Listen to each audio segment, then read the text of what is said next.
Good morning, 3 past 6 o'clock. Robert and Erin, it's 101.7 FM and 710 KEEL. Down there, Erin has local news, and she's getting ready now. An update on the Cross Bayou development. We'll talk more about that. Some big news for jobs in our local community, and an update on that officer placed on leave for his profanity-laced tirade. Speaking of updates, the Ryan Gaddy Senate bill that's, about prayer, that teachers can pray with the parents' notes and all that kind of stuff. Yes. There are some in positions of, shall we say, some degree of power who might not think that this bill is a very good idea and, in fact, could make things worse. For that situation for teachers in schools. Fletcher in sports, traffic, and weather, and it's all coming up this hour, and it's here on KEEL.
The power of information.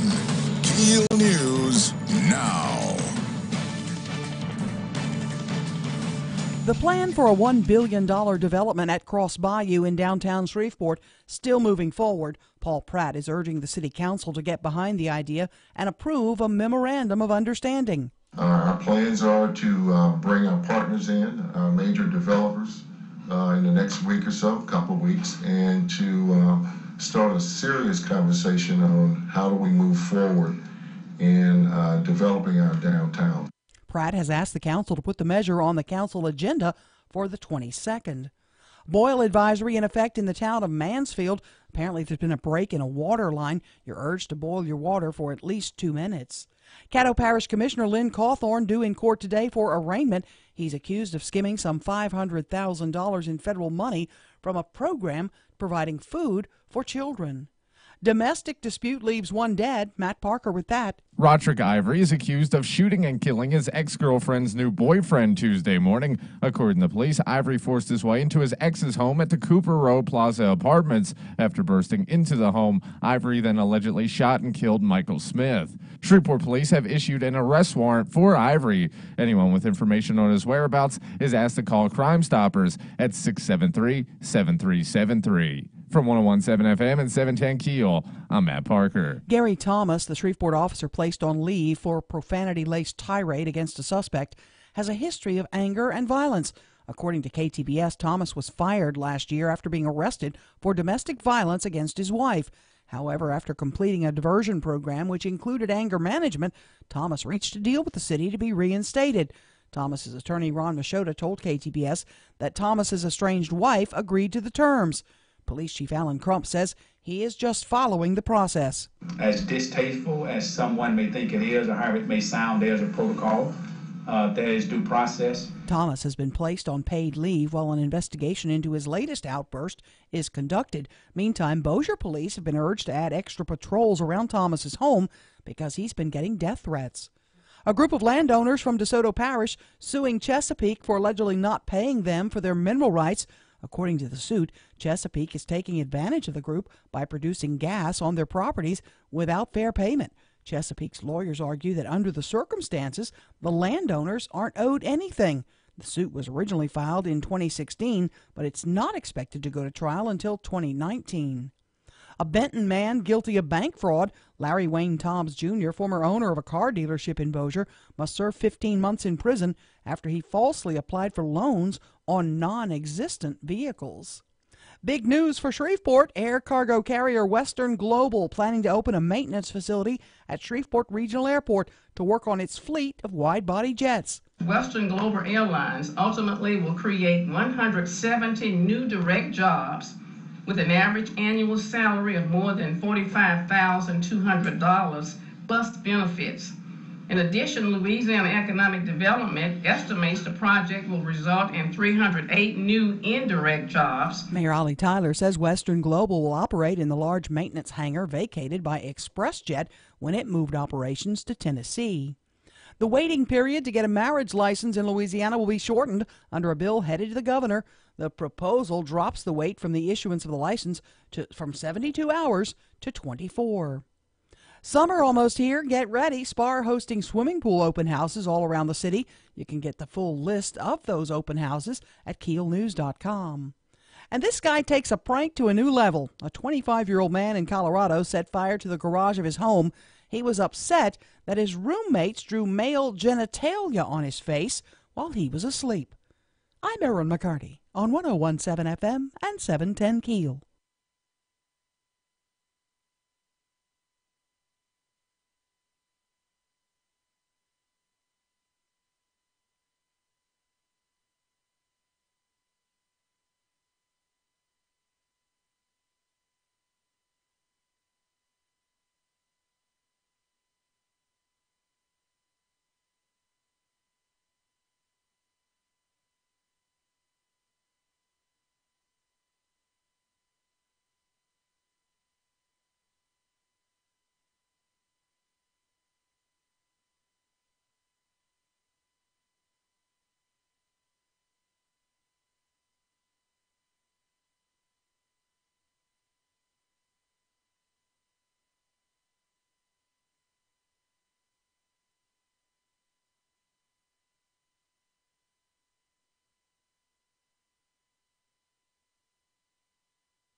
Good morning, 10 past 6 o'clock. It's time for KEEL Traffic. Here's Ruben. Everything's still looking nice and clear for your early morning drive to work or school, but look out later on this morning for some traffic delays on Airline Drive near East Texas Street in Bossier City. If you have anything to report to us, please give us a call at our Planet Fitness traffic hotline. That's 687-ROAD.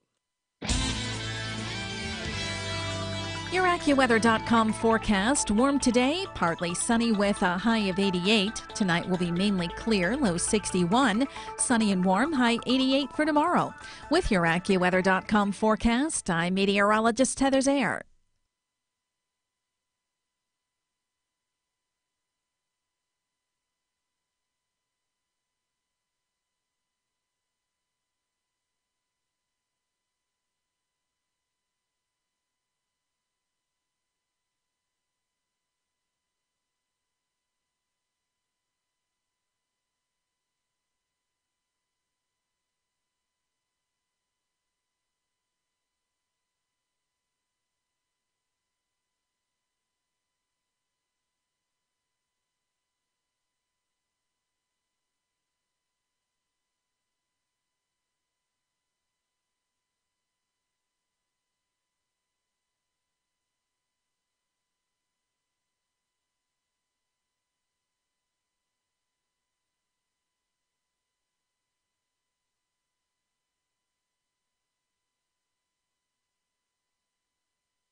Think about this for a second. What's the biggest amount of money that you ever were owed that somebody stiffed you on?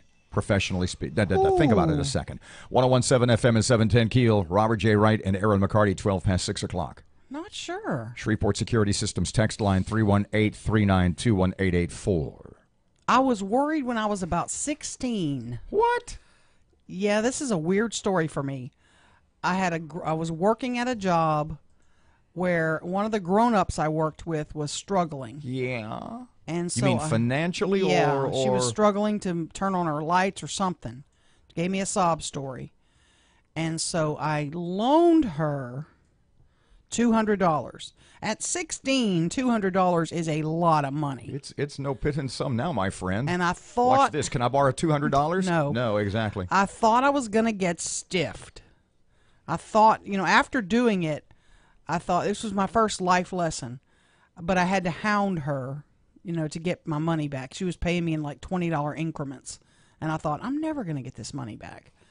But at the time... Isn't that weird? You're 16 and you've loaned money. I know. I think back on it and I think, what adult goes to a 16-year-old and asks them for money?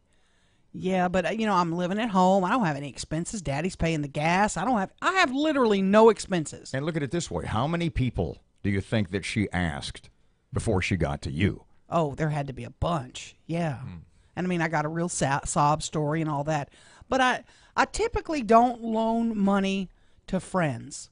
I typically, I may go buy them what they need, as just a gift. Yeah. Not you, don't ask. I need a suit for a wedding in a couple. But I typically, because I learned a lesson from that. I was like, the relationship with her was always strained after that. Because it was always like, she was trying to avoid me all the time. So you never got all your money back? I got it all back, believe it or not. Yeah. Lucky you. But it was a struggle. But I don't think I've been stiffed. I'm trying to think. Never had a job where they locked the doors on me or check bounced. You just want to mention an amount and not tell the story? Oh, no, I'll tell the story because this guy deserves to get buried. How much? Let's not mention names. Well, I'm not going to mention his name, but... Will I be able to tell who it is from your story?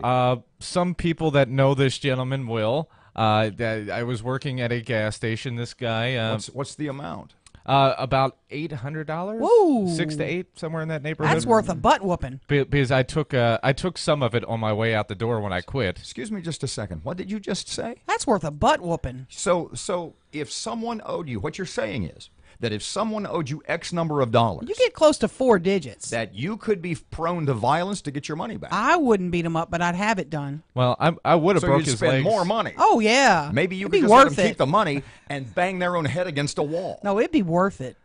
So they stiffed you? Yeah, I would have broke his legs, but he went to jail shortly after that, and I couldn't get a hold of him. Look at the two of you. I don't We're violent. I don't believe either of you. Well, this man is a human dumpster fire. Okay.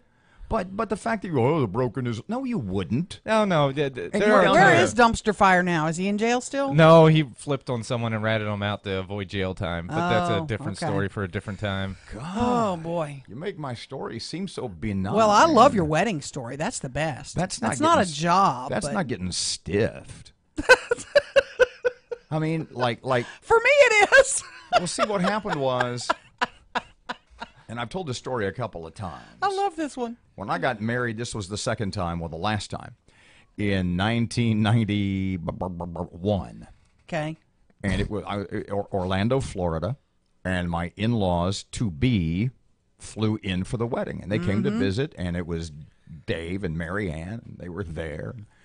Everything was going well, and we have the wedding, and everything's just awesome, and Mary Ann sort of takes me aside and she says, it's you mean the world to us, and we know this is just going to be such a great marriage. And all of 6 months, yeah. And 2 years. Oh, okay. And paperwork time. Because I had to get my money back. So Mary Ann says, and we just as a token of our affection. I remember, man, it was a speech. I mean, it was awesome. Like, we know you're good for our little girl. And she hands me a check, a wedding gift, a check for $1,000. Ooh. And I said, this is awesome. Generous, Thank you very much. Because I know Dave and Mary Ann, they're not rich. I mean, they're not, they are a middle-class, middle-aged couple. Mm-hmm. And so I take the check and I take it to the bank. And it bounced. And so, quite a token, wasn't it? And I obviously a portent of things to come. And so I tell my bride about this. I'm going, what the hell? And she's, what the hell? And she gets Mary Ann on the phone and she's, what the hell? And Mary Ann says, look, I'm so sorry. I don't know how this happened. I'm so embarrassed and I apologize. 1,000 times. I apologize so profusely. Can you please forgive me for this inconvenience, etc.? And she says, I promise you I'll put another check in the mail tomorrow. Mm-hmm. What year was that? 91. Still waiting. Still waiting for that check. Still waiting on the check. Oh, man, we got a big morning today. We're going to have Police Chief Alan Crump joining us in the 7 o'clock hour. State Rep Dodie Horton's going to talk to us. She's saying this nursing home mess is way more than what we're hearing. What she's saying is what Greg Tarver said to us a couple of weeks ago. Yep. That when backed into a corner, when looking at fiscal restraints and budgetary limitations, what did Greg Tarver say? That the bureaucracy will, if you tell it to cut itself, the first thing, say it. They'll cut services. The first thing it will cut is services. Things that'll hurt people. That ain't Dodie saying that. Now, Dodie is saying that in her Facebook post last evening. Yep. But she's not saying Dodie Horton, conservative Republican, is not saying anything that Greg Tarver, liberal Democrat, didn't say a couple of weeks ago. Also, coming up at 6:40 this morning, marriage and family therapist David McMillan joins us. That police officer, Gary Thomas, who was involved in that tirade against a young man within the last week or so. Yeah. He'd gone through anger management. Get his money back? No doubt. I guess it's not working. Mr. David is going to join us at about 6:40. What do you do in anger management? Talk to us. Evidently, look at your phone. Whoa. 19 past 6 o'clock, 101.7 FM, 710 Keel traffic time. Ruben's here. Everything's still looking nice and clear for your early morning drive to work or school, but look out later on this morning for some traffic delays on Airline Drive near East Texas Street in Bossier City. If you have anything to report to us, please give us a call at our Planet Fitness traffic hotline. That's 687-ROAD. Your AccuWeather.com forecast, partly sunny and warm with a high of 88 today, then mainly clear, low 61 tonight, sunny, high 88 tomorrow. With your AccuWeather.com forecast, I'm meteorologist Heather Zayer.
.101.7 FM, 710 Keel, time for sports. Here's Fletch. Good morning from the sports desk of 1130 The Tiger. This is Tim Fletcher. Saints running back Mark Ingram has been suspended by the NFL for violating the league's policy on performance-enhancing drugs. The former first-round pick out of Alabama had the best year of his 7 seasons in New Orleans in 2017, rushing for 1,124 yards and 12 touchdowns, snaring 58 passes for an additional 416 yards. Ingram can participate in all off-season and preseason workouts and games, but will not be eligible until the week of the Washington game in early October. Rookie of the Year Alvin Kamara will be expected to carry a heavier load early on with holdovers Trey Edmonds, Daniel Asco, former Razorback Jonathan Williams, and rookie Boston Scott of Louisiana Tech in the mix for carries as well. Northwestern State senior David Fry roped a tie-breaking 2-run double in the bottom of the 7th to help the Demons knock off Grambling 7-3. LSU Alexandria had to beat LSU Shreveport twice to claim the Red River Athletic Conference tournament, and they did in resounding fashion, winning 19-6 to force a winner-take-all game and 10-2 in that title tilt. Houston outscored Utah 37-24 in the fourth quarter to post a series-clinching 112-102 win last night. The Rockets' Chris Paul became the first player to score 40 or more points, pick up 10 assists without committing a turnover in NBA playoff history. And the Rockets will face Golden State in the Western Conference Finals after the Warriors easily dispatched the Pelicans in Game 5 last night, 113-104. From the sports desk of 1130 The Tiger, this is Tim Fletcher.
Ooh, 24 past 6 o'clock, 101.7 FM and 710 Keel, Robert J. Wright and Erin McCarty. Have you taken a look at Congressman Mike Johnson's Facebook page today? I have not, but I will. Some folks, this has to do with the Ryan Gaddy, what is it, Senate Bill 512. Mm-hmm. And it's the one that, and it in my mind, it's convoluted, but then again, I have a simple little mind. My IQ is mid-80s, as we all know. And the Gaddy bill is the one that says that if student-led prayer occurs, I think I'm pretty close on this. Tell me if I'm wrong. If student-led prayer occurs in a classroom, at a club, whatever it happens to be, that if the parents of the teachers, the parents of the students in that classroom sign off on like permission slips that the teachers, that it's okay with them if the teachers pray with the students, then it's okay if the teachers pray with the students. Do I sort of have that right? Yeah, only if it's student-led. Teachers can't lead it. No, I said that. Right. Because Bozier's gotten in a little trouble, a little hot water. Mm-hmm. Previously with what was determined to be teacher-led prayer. So Senator Ryan Gaddy, introduced this bill, and it made it through, was it committee or the Senate? I don't remember off the top of my head because there's been so many bills. Look that up real quick. It passed the Senate. Did it? Yeah. Okay. Congressman Mike Johnson, on his Facebook page today. Some folks have asked why I and the expert attorneys of all of America's leading Christian religious liberty defense organizations have registered our concerns and oppositions to Louisiana Senate Bill 512, Ryan Gaddy's school prayer bill. To answer that question, I am attaching our legal analysis here. And on his page, he has copies and photos of the letters and the legal opinions and the signees and the signators, etc. Mike continues, as we explain, quoting the letter now, in the complex and widely misunderstood area of the law pertaining to religious expression in public schools, legislation is sometimes proposed on a state and local level that might seem helpful at first glance, but in actuality could be quite harmful to the cause if passed. In our view, SB 512 is one of those measures. Whoa. Our state already, this is Mike talking now, our state already has the strongest possible statutory protections for religious expression on campus. And all our religious liberty organizations are trying hard every day to defend and protect each inch of ground that we have fought so hard for decades to preserve. For the reasons explained in the documents attached, we believe this legislation, i.e. the Ryan Gaddy bill, we believe this legislation will simply do more harm than good to that important cause. So, here's what I need you to do. I need you to take a look at those. Okay. I started to read those and my head almost exploded. Yeah. Because you know how I get with having to, like what? More than one paragraph? Right. I know. I'm looking at them now. Okay. Oh, boy. What is ooh boy? It's signed by a lot of folks, a lot of lawyers. You went right to the end. See, that's what I do. They've worked on a lot of these cases before. We would be, part of it says, we expect this bill would immediately be challenged and struck down, and would thus accomplish nothing for the cause of religious freedom or the rights of students and teachers. It would immediately be struck down. Why? Because it would violate previous rulings. It would violate church prayer in school precedent. Okay. Yeah, because it would be in school, sanctioned by the school. And it would be I would assume the state of Louisiana being sued because it's a Louisiana state bill, a Louisiana law. You bet, absolutely. And God knows we got just jars of cash. Guys, interesting. It's an interesting battle. Do me a favor. Take a look at that. We'll discuss that through the morning. Yeah. and get a little closer look. We need, of course, the Erin McCarty legal opinion. Of course. Is always valued and embraced. Joining us at 6:40 this morning, marriage and family therapist David McMillan. He hosts our Strategies for Living show every evening at 7 o'clock. Got that right so far. Yeah, and we're going to talk anger management. Yeah. And does it work for all? I don't know. Have you thought about it? 629, 1017 FM, 710 Keel traffic time. Ruben's here. Local news is next. Everything's still looking nice and clear for your early morning drive to work or school, but look out later on this morning for some traffic delays on Airline Drive near East Texas Street in Bossier City. If you have anything to report to us, please give us a call at our Planet Fitness traffic hotline. That's 687-ROAD. Your AccuWeather.com forecast. Warm today, partly sunny with a high of 88. Tonight will be mainly clear, low 61. Sunny and warm, high 88 for tomorrow. With your AccuWeather.com forecast, I'm meteorologist Heather Zayer.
The power of information. KEEL News now. Some good economic news for Shreveport today. Air cargo carrier Western Global plans to open a maintenance facility at Shreveport Regional Airport where it will work on its fleet of wide-body jets. The company, which provides service to over 300 airports in 115 nations, selected Shreveport as a conveniently located and well-qualified hub for maintaining its fleet. Western Global will bring 170 jobs to Shreveport, the average salary $45,000. Now, this complex is in the old Express Jet facility. It'll also mean 300 indirect jobs.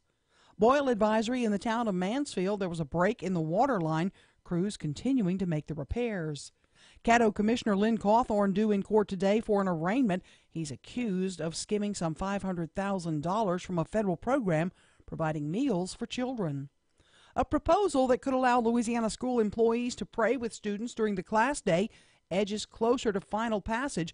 The measure by Senator Ryan Gaddy of Bossier would allow teachers and other workers to pray with students during the workday if parents of every student in attendance submit a signed request and if the prayer is student-initiated. Crime hits close to home for Shreveport councilman James Flurry telling me someone fired several shots into the home of his next-door neighbor in Southern Hills. 1205 car pulled on the street at Brookside Circle and shot 12 shots into the house, which is right next door to mine. Shot the car and 3 into the garage, and then 1 went in the house to the refrigerator. No one was hurt. The hunt continues for the suspect. U.S. allies in Europe are lamenting President Trump's move to abandon the multinational nuclear deal with Iran. Trump criticized the agreement reached by the Obama administration as defective at its core. Domestic dispute leaves 1 dead. Roderick Ivory accused of shooting and killing his ex-girlfriend's new boyfriend Tuesday morning. According to police, Ivory forced his way into his ex's home at the Cooper Road Plaza Apartments. After bursting into the home, Ivory then allegedly shot and killed Michael Smith. Police have issued an arrest warrant for Ivory. The plan for a $1 billion development at Cross Bayou still moving forward. Paul Pratt urging the city council to get behind the idea and approve a memorandum of understanding. This gives us an opportunity to have a dialogue so that we can push this public-private partnership along the way so that Shreveport can be revitalized in a way that mirrors most waterfront property communities throughout this nation. Pratt has asked the council to put the measure on the council agenda on the 22nd.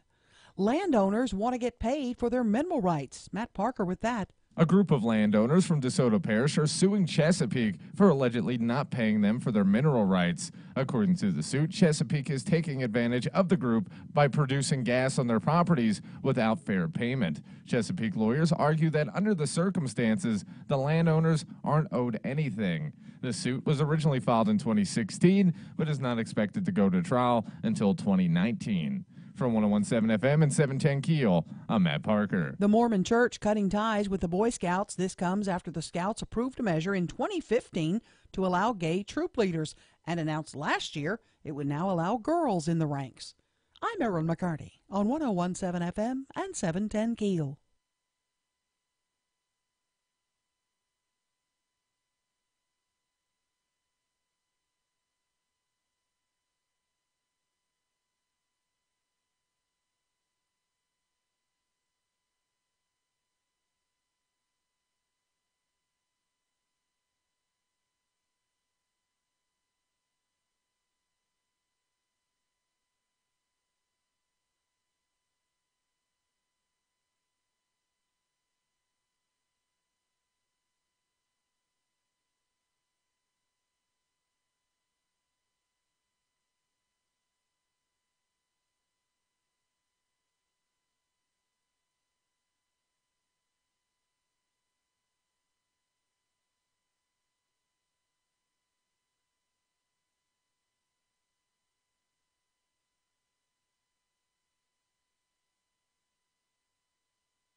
.101.7 FM and 710 KEEL. If you're watching on the video this morning, you got part of that. I quit. If you're looking on the Facebook feed, the video feed on the Facebook page or the YouTube channel for KEEL. Oh, I'm so sorry. That's okay. No, you're not. 101.7 FM and 710 KEEL. Robert J. Wright and Erin McCarty. As you know, well, as gambling goes, in the room of the three of us, you gamble the most. I absolutely do.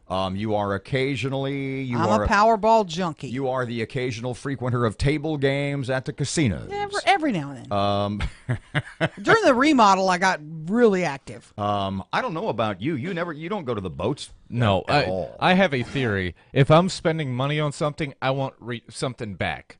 You get free drinks the whole time you're sitting there. Well, only if the waitresses are paying attention. And sometimes you get more money. Yep. But not consistently. The point I'm making is this. In my family, I am the only one who is not a gambler of some degree and or proportion. Mm-hmm. That everybody in my family not only bets on things or games. Y'all should be the Corleones. They bet on themselves. Yeah. So here's the point I'm making. I saw a line yesterday that was in reference to gambling, so awesome that I almost wish I were a gambler so that I could say it to somebody. Did you see Tiger Woods and Phil Mickelson talking about making an off-the-record bet? No. Against each other at the Players' Championship, I think it's in Jacksonville, Florida. Oh, Ponte wow. Vedra, actually. And so, I mean, they're going to play together on Friday and Saturday. Okay? And so they're kind of going back and forth at their respective press conferences about maybe, in fact, Phil started it off. He said, well, maybe Tiger and I should just sort of eliminate all the ancillary stuff. Yeah. And by ancillary stuff, he means, the tournament. Right. And seriously, he goes, we should eliminate all the ancillary stuff and just sort of make a head-to-head wager. And look, they're both they're both worth more than $100 million. This would be a six-figure bet. Tiger, well, it's interesting you say that, because after Phil alluded a couple of times that he and Tiger would sort of off the record, off the books, be making a bet about their respective performances this weekend, they brought that up to Tiger at his press conference. And here was the line. Tiger's response was so awesome that I heard this and I thought there's no aspect of my life, because I don't gamble. Mm-hmm. There is no aspect, there's no area of my life where I could ever say this to somebody. But what Tiger's response was, because somebody said, look, Phil said this. Now, it was all in good humor. It's not like it's not like an MMA fight. Right. But on the other hand, it was mentioned to Tiger that Phil said, well, maybe you two might want to make a bet about just go head-to-head this weekend. Mm-hmm. Tiger's response was, quote, whatever amount makes him uncomfortable. Ooh. Is that awesome or what? Wow. Michael Jordan bets like $100,000 on a golf game. Imagine what those two guys are going to throw down. If that's the whole point, though. I mean, if you make Tiger Woods is making, even at this stage of his career, he's making $15 or $20 million a year just for showing up to do stuff. Mm-hmm. So just like Michael Jordan, $100,000 bet is nothing. So if your net worth is $500 million, if your net worth, in Phil Mickelson's case, is maybe $250 million, yeah, and the pipeline is still wide open and the money is flowing in, mm-hmm, how much of a bet would make you uncomfortable? 639, 1017 FM, 710 Keel. Family therapist David McMillan. Anger management. Mm-hmm. Does it work? I would think sometimes. I hope. Evidently not 100%. He talks to us next on Keel. Here's Ruben. Everything's starting off nice and clear for your early morning drive to work or school, but look out later on this morning for some traffic delays on Uri Drive near Southfield Road. If you have any accidents, hazards, or closures to report to us, please give us a call at our Planet Fitness traffic hotline. That's 687-ROAD. Your AccuWeather.com forecast, partly sunny and warm with a high of 88 today, then mainly clear, low 61 tonight, sunny, high 88 tomorrow. With your AccuWeather.com forecast, I'm meteorologist Heather Zayer.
Good morning at 642. Robert J. Wright and Erin McCarty, 1017 FM and 710 Keel. The Keel app, a free download from Office Furniture Source. Family therapist David McMillan is the host of Strategies for Living, heard weeknights on Keel at 7 until 8. Hey, Mr. David, how are you today? Hello, Mr. Robert. How are you? Well, how are you, Erin? Going to talk. Well, she's angry, and that's kind of what we're going to talk about. I would think, and I don't know much about anger management because it's because I'm repressed. But the point I was going to make was that I would bet the first thing that people who come to you or other therapists for anger management therapy, and this is a line I'll bet you hear all the time: I'm not angry, I'm passionate. Is that sort of the opening salvo or the opening excuse? I certainly have heard that, Robert. You're very astute. I don't hear it all the time, but I have heard it, and I've heard it more than one time, yes. So people come to you, they come to other therapists for anger management. I would think that people 99% of the time, it's like the old Dennis Miller line about prom night. Nobody gives their soul to God on prom night. They give their soul to God when they've painted themselves into such a corner that they've got nowhere else to go. Is that the case? I think that's probably the case. I think, again, you're very astute and right on target. We would do much better if we understood that anger is a normal human emotion, and it's basically comes down to this: either we learn to control it or it controls us. Okay, can it be unlearned? We in the case of Gary Thomas, sent to anger management last year after a domestic abuse case. Right. Goes to anger management, and now we see this video surface of a very angry man. It looks like it seems like like Robert said earlier, he might want to get his money back. Or does it take some time? It generally is a process. It generally takes some time. I don't know any specifics on the case with Mr. Thomas. Have no idea what kind of a program he went through. I will tell you that there are many types of anger management programs, and many times the court will insist that someone go through anger management, and there are some, again, having no idea what Mr. Thomas went through, there are some anger management quote-unquote programs that are out there that are, shall we say, pass-throughs. They are watch these videos. We'll have a few discussions. Okay, here's the certificate. You're good to go. Go get your job back. Go get your job back. It's kind of a rubber stamp type of thing. And again, this is no criticism of the justice system. They do the best they can. They're attempting, but anger management, or really any psychotherapy, is not a one size fits all. Mm-hmm.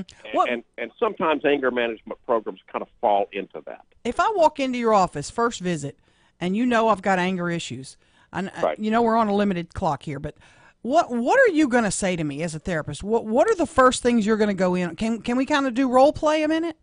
Sure. Okay. Sure. I'm gonna get a history of you and your history, your specific history with anger, and I'm going to help. But the first thing I'm going to do is we're going to engage in some specific problem solving for you. How has anger manifested in your life, and in what ways, and in what circumstances for you? What are the main triggers for you? Because it's not a one size fits all. There are some specifics when it comes to managing and controlling David, anger. I would think in most cases, and correct me if I'm wrong, that it's sort of like anger management.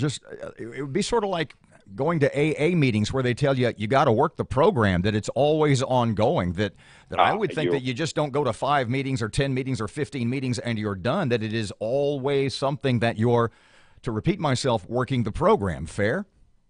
Fair, very fair. Again, very astute on your part, Robert. Having a good day. Are there are there some tips you can give somebody who's listening who may have anger issues? When you hit those triggers, do you take a deep breath? Do you count to 10? What are some ideas you would give just quickly? Again, quickly, just basic relaxation techniques. Learn to breathe deeply. Breathe from your diaphragm. Breathing from your chest isn't going to relax you, and that's where most of us breathe. So,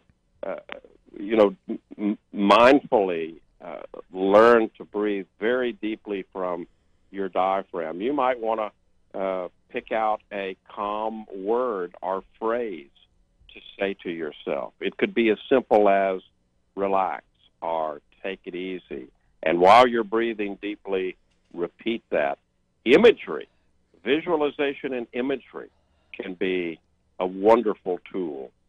So where's a safe place for you? Where's a relaxing place for you? Maybe it's the beach, maybe it's the lake, maybe it's the mountains. Use that imagery. And the more of these that you put together, the better it can be. Another thing that people can do that's healthy is just exercise. And I'm not talking about strenuous workout here. Mm-hmm. I'm talking about just daily exercise. Get up and move. Get up and move, yeah. So those are some very simple techniques. Mm-hmm. When you get into the more complex, we're talking about how you think. So we're talking about what's called cognitive restructuring. It's changing the way you think. Gotcha. Well, I'll make an appointment because I might need to come see you. David, David, thank you so much for your time. And you're on tonight, 7 o'clock, right? We are, and I tell you what, we're going to talk about anger management tonight on Strategies. Wonderful. Strategies for Living every evening, 7 o'clock, right here on KEEL. 649, 1017 FM, 710 KEEL. Traffic time. Here's Ruben.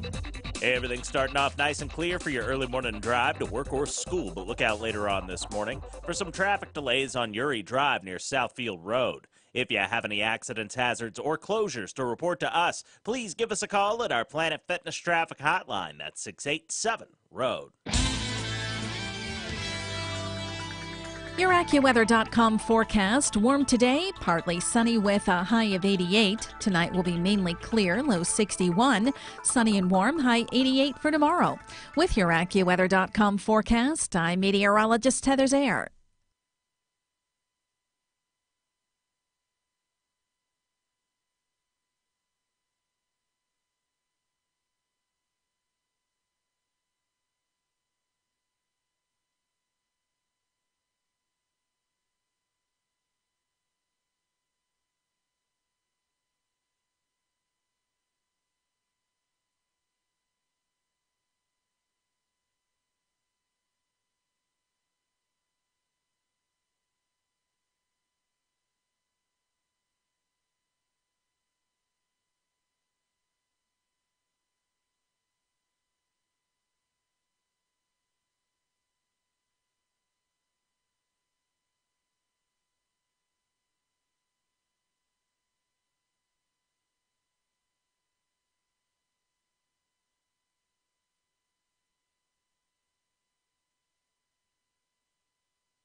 Good morning, 652 KEEL Sports. Here's Tim.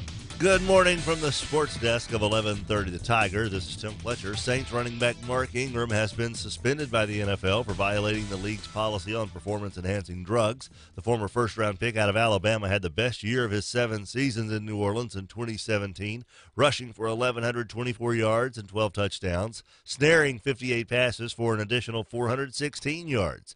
Ingram can participate in all off-season and preseason workouts and games, but will not be eligible until the week of the Washington game in early October. Rookie of the Year Alvin Kamara will be expected to carry a heavier load early on with holdovers Trey Edmonds, Daniel Asco, former Razorback Jonathan Williams, and rookie Boston Scott of Louisiana Tech in the mix for carries as well. Northwestern State senior David Fry roped a tie-breaking 2-run double in the bottom of the 7th to help the Demons knock off Grambling 7-3. LSU Alexandria had to beat LSU Shreveport twice to claim the Red River Athletic Conference tournament, and they did in resounding fashion, winning 19-6 to force a winner-take-all game and 10-2 in that title tilt. Houston outscored Utah 37-24 in the fourth quarter to post a series-clinching 112-102 win last night. The Rockets' Chris Paul became the first player to score 40 or more points, pick up 10 assists without committing a turnover in NBA playoff history. And the Rockets will face Golden State in the Western Conference Finals after the Warriors easily dispatched the Pelicans in Game 5 last night, 113-104. From the sports desk of 1130 The Tiger, this is Tim Fletcher.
Good morning, 655. Robert J. Wright and Erin McCarty, 1017 FM and 710 Keel. Okay, at 10 past 7 o'clock, State Representative Dodie Horton talking about basically the look.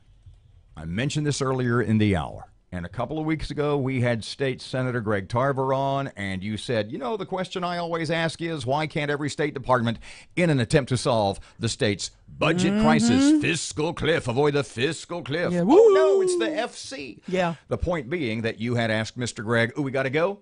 Okay, never mind. We'll pick this up again just after 7 o'clock. Dodie's coming up. And who's at 7:40? We have Chief Alan Crump planning to join us. Rush Limbaugh time here on Keel. One of the loudest people who hated Donald Trump in the resistance movement was New York Attorney General Eric Schneiderman.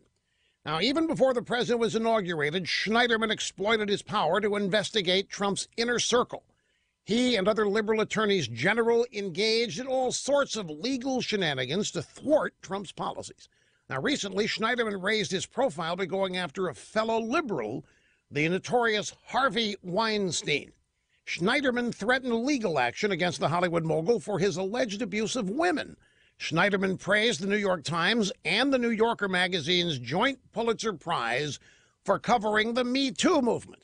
He said without the brave women who came forward, there wouldn't be the critical national reckoning that is now underway. Well, 4 more brave women have come forward. They accused Schneiderman of abusing and assaulting them in horrific fashion and threatening their lives if they spoke up. Within hours of the story breaking, New York Governor Andrew Cuomo, running for re-election, called on Schneiderman to resign. And faster than you can say lying liberal fraud, Schneiderman was history. That critical national reckoning suddenly became very critical for the Trump-hating former Attorney General of New York, who was doing exactly what he was prosecuting other people for.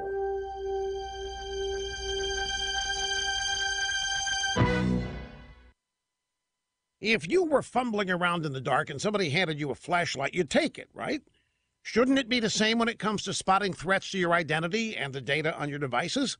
The digital world is so full of connections, it may only take one weak link for criminals to get in. Now, fortunately, new LifeLock identity theft protection now adds the power of Norton Security to shine light on the threats to your data today. Threats to your identity and threats to your computer or tablet like ransomware or emerging viruses. Of course, no one can stop every cyber threat or prevent all identity theft or monitor all transactions at all businesses.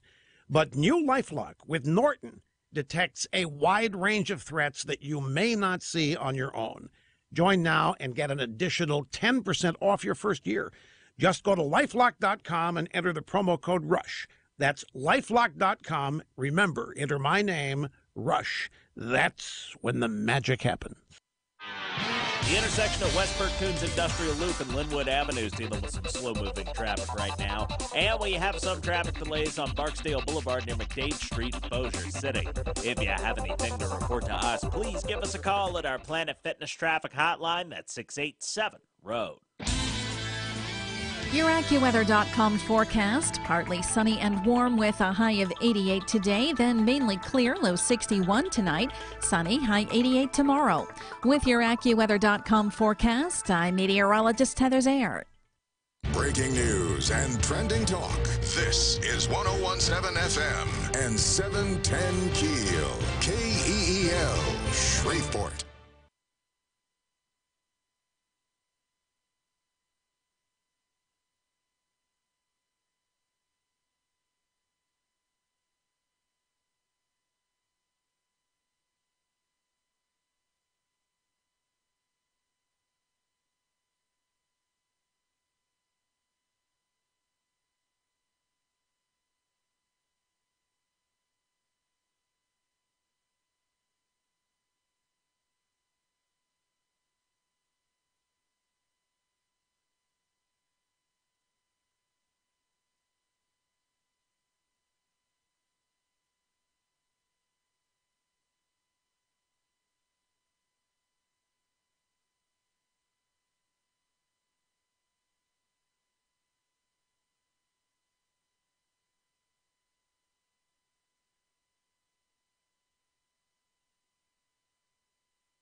Go. 3 past 7 o'clock, 101.7 FM and 710 Keel. Robert and Erin. Local news. She's getting ready, and it's next. Big jobs news for Shreveport. We'll be telling you more about that.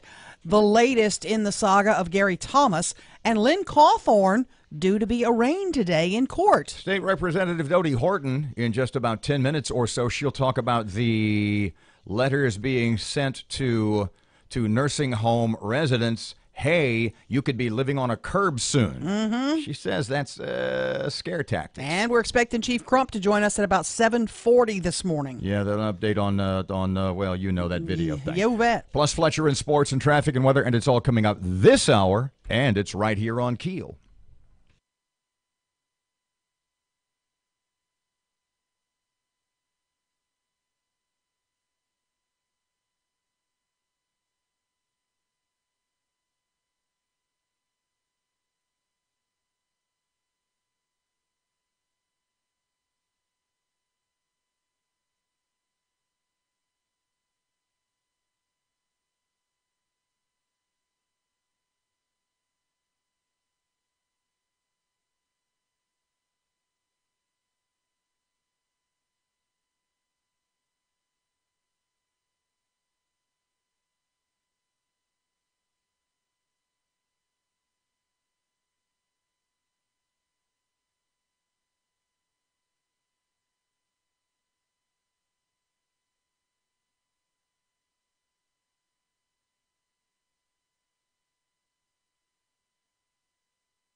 The power of information. KEEL News now. Big news on the economic front for Shreveport. Air cargo carrier Western Global Airlines plans to open a maintenance facility at Shreveport Regional to work on its fleet of wide-body jets. Western Global will make a capital investment of $3 million initially for tooling and equipment to support 152,000 square foot Hangar 40 at the airport. Mayor Ollie Tyler says Western Global will bring in 170 direct jobs, paying on average $45,000 a year. This creates an opportunity to employ an experienced workforce that is already familiar with the type work that will take place in that hangar. Western Global will operate out of the old Express Jet facility. Domestic dispute leaves one dead. Roderick Ivory accused of shooting and killing his ex-girlfriend's new boyfriend Tuesday morning. According to police, Ivory forced his way into his ex's home at the Cooper Road Plaza Apartments. After bursting into the home, Ivory then allegedly shot and killed Michael Smith. Boil advisory in effect today for the town of Mansfield. There was a break in the water line. The repairs are now being made. Caddo Parish Commissioner Lynn Cawthorn due to be arraigned today. He's accused of skimming some $500,000 worth of money that was directed at a food program for children. A Benton man guilty of bank fraud. Matt Parker with that. Larry Wayne Toms Jr., former owner of a car dealership in Bossier, must serve 15 months in prison after he falsely applied for loans on non-existent vehicles. Toms used the false loans to take over $170,000 from a local credit union. Under his guilty plea, not only will he serve jail time, but he will have to pay $161,000 in restitution. From 101.7 FM and 710 Keel, I'm Matt Parker. Gary Thomas, the police officer placed on leave for a profanity-laced tirade against a suspect, has a history of anger and violence. According to KTBS, Thomas was fired last year after being arrested for domestic violence. However, after completing a diversion program, including anger management, he reached a deal with the city to be reinstated. Chief Alan Crump comments about this latest video showing Thomas shouting and cursing at a teenage suspect. The video is what it is, and there's no way to try to explain down what it captioned. Thomas has been placed on paid leave while an investigation into his outburst is conducted. Meantime, Bossier police have been urged to add extra patrols around Thomas's home because he's received death threats. State lawmakers have again spurned efforts to enact a statewide regulation governing ride-hailing services such as Uber and Lyft. State Farm customers will see a 3% decrease in their rates this summer, despite soaring numbers of distracted driving accidents that help set the nation's record of road deaths. That number works out to about $43 per customer per year. Insurance Commissioner Jim Donlin says could be a sign that insurance rates will be on their way down for the next few years. Well, I'm hopeful that it represents the peak having been reached for increases in auto insurance rates that have been spiraling upward for several years now. Lawmakers have been working on several bills to do away with distracted driving, including one that would require hands-free cell phone usage. The European Union's envoy to China says the Iran nuclear deal will not fall apart despite the U.S. withdrawing from that landmark accord. Summer almost here, and to get ready, Spar hosting swimming pool open houses all around the city. You can get full details of the locations and the hours at KEELnews.com. I'm Erin McCarty on 101.7 FM and 710 KEEL.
Nine past 7 o'clock, 101.7 FM, 710 KEEL. Latest traffic info. Ruben's here. The intersection at Westbrook Coons Industrial Loop and Linwood Avenue is dealing with some slow-moving traffic right now. And we have some traffic delays on Barksdale Boulevard near McDade Street in Bossier City. If you have anything to report to us, please give us a call at our Planet Fitness traffic hotline. That's 687-ROAD.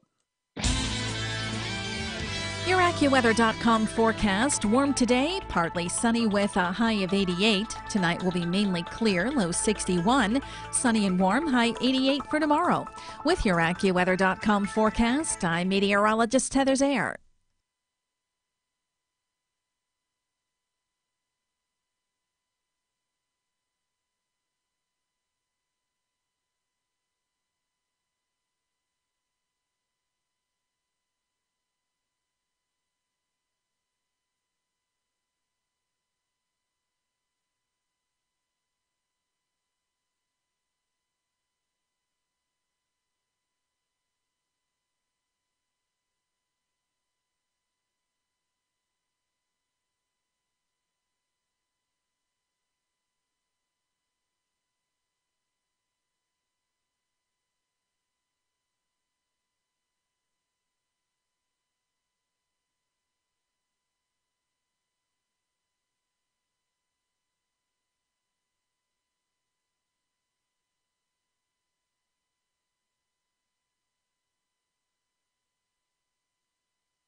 .101.7 FM and 710 KEEL. Robert J. Wright and Erin McCarty. The KEEL app, a free download, presented as always by Office Furniture Source. State Representative Dodie Horton from Houghton is here. Hey, I got that right. Hey, Miss Dodie, how are you this morning? Doing great. How are you guys doing? Well, we had the news story yesterday. Upwards of, nearly 40,000 nursing home residents across the state will get letters from the state saying, hey, kids, although they ain't kids, hey, kids, we're out of money. You may be living on the curb soon. Better call your kids. You might be moving back in. Are these scare tactics, or is there some legitimacy to the fears? Well, the nursing home owners, all they can do is go on what they're told. And if the governor's not going to appropriate the funding that they need, they will be forced to send out letters. And I've never seen a governor play chicken with the lives of our seniors ever in my lifetime like this one has. So let's pardon me just a moment. You said something that was rather incendiary. In your mind, in the minds of some of your colleagues also, if you want to go in that direction, is the governor, is John Bel Edwards playing chicken with the lives of seniors in Louisiana? I feel yes, sir. The answer is yes. Okay. I believe so. You know me. You know I don't talk bad about my governor, and but I want to tell you, I've never seen anything like it. It's like we have at the moment when HB1 went over to the Senate, the Department of Health was funded at 93.6% of their expenditures from this last year's budget, and there's been several bills passed that would even generate more revenue because of the reform that they present. And there's also, anyway, I'm sorry, there's a few other bills we're going to hear that could generate $90 million today, I believe, on the floor. So why in the world, I'm asking you, we appropriate the funds and he spends the funds. So you're telling me there is a fix, and the way you just explained it, I could kind of follow along, a not-so-complex fix to the problem that the governor is ignoring? I can't speak for him. It's just I see the actions, his actions, just like he threatens LSU football. I mean, but this is a lot more serious than LSU football. And like I said, he spends the money, the funds that are appropriated to these committees. And what are his priorities? I mean, it's funded, when it came over there, 93.6%, $12 billion. Are you telling me that this is what you have to do? Where would you have suggested he cut if this was not the answer? I mean, he's got to cut almost 7% from the Department of Health. Do you have some suggestions if the governor were to ask? Well, let me ask you, we don't know if it's 7% yet. It's not through yet. It's not gone through the process. And we don't know until it does, until everything's said and done, we don't know what the real figure is. And so he's assuming on a bill that we sent over that's what he's going to have to do. That doesn't make any sense to us. But he also will tell you that that's the bill that's the House has passed. So he has to prepare for that bill passing in the Senate just in case. And so the letters are, by law, have to go out 30 days in advance. Mm-hmm. Well, let's be real. He owns the Senate. Okay, we're independent. He didn't want that bill to pass. He did not want us to pass HB1 over to the Senate. Why is that? Why would he not want us to? And we took his own budget and backfilled it by $500 million. He wanted us to raise $1.3 billion in a special session. He had to have. The deficit is now closer to what the fiscal staff tells us, $448 million, and we believe it's going to shrink even less. And then when we see what after everything's passed, what we have, then we'll go into a special session and see if what's needed. In a special session, do you think this tactic with the nursing homes is his effort to encourage you and others to pass some sort of tax measures? Yes, absolutely. Absolutely. But what I would do, I would take the Department of Health, whose service delivery model has not been updated since 1930s. We get more federal dollars than any other state with the absolute worst outcome in the nation. I would update that service delivery model. I would direct my secretary to do that, adopt best practices, serve everybody effectively, efficiently, cut out the programs that are useless, and take that money and fund the ones that are. And taking care of our seniors and disabled should always be top priority above all else.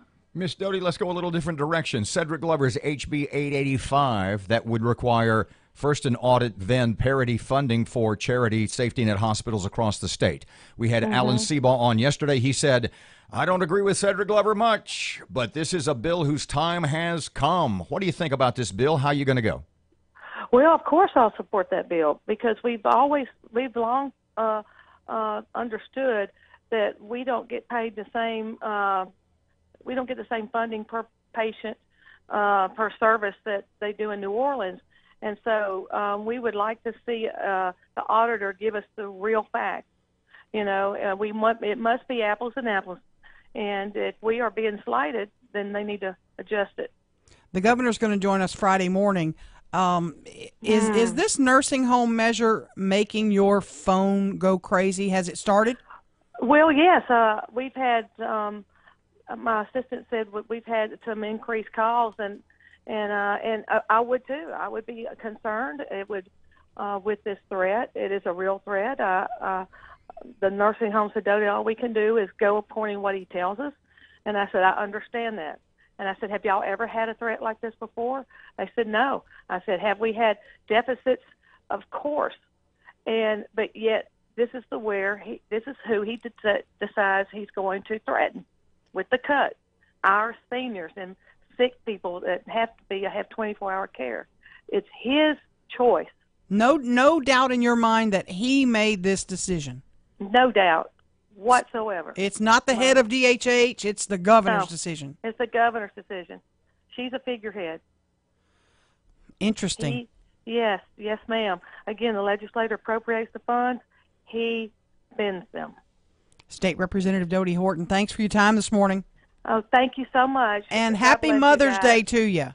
Oh, thank you so much. You bet. All the mothers out there, too. God bless, guys. 19 past 7 o'clock, 101.7 FM, 710 Keel. Sports just ahead right now. Traffic update and Ruben. The intersection at Westbrook Coons Industrial Loop and Linwood Avenue is dealing with some slow-moving traffic right now. And we have some traffic delays on Barksdale Boulevard near McDade Street in Bossier City. If you have anything to report to us, please give us a call at our Planet Fitness traffic hotline. That's 687-ROAD. Your AccuWeather.com forecast. Warm today, partly sunny with a high of 88. Tonight will be mainly clear, low 61. Sunny and warm, high 88 for tomorrow. With your AccuWeather.com forecast, I'm meteorologist Heather Zayer.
Twenty-one past 7 o'clock, Keel Sports. Good morning from the sports desk of 1130 The Tiger. This is Tim Fletcher. Saints running back Mark Ingram has been suspended by the NFL for violating the league's policy on performance-enhancing drugs. The former first-round pick out of Alabama had the best year of his 7 seasons in New Orleans in 2017, rushing for 1,124 yards and 12 touchdowns, snaring 58 passes for an additional 416 yards.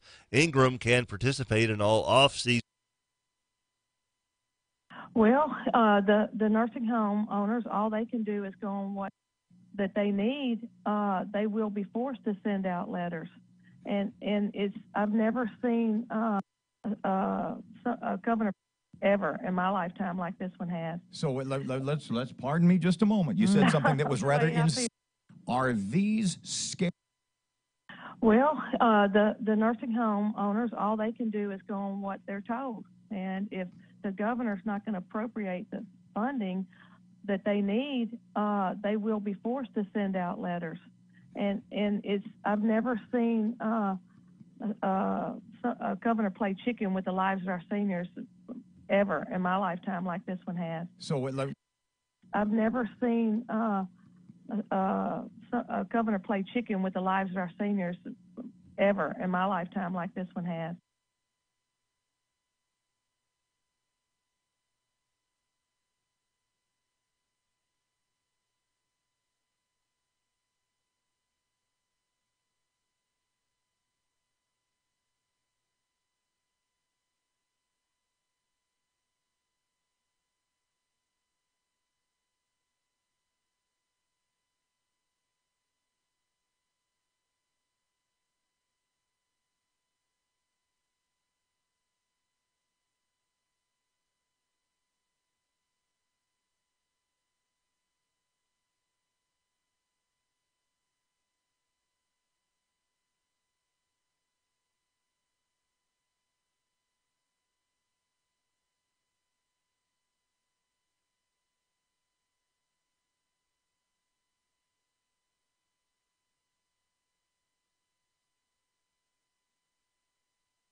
Made it with 8 seconds to spare.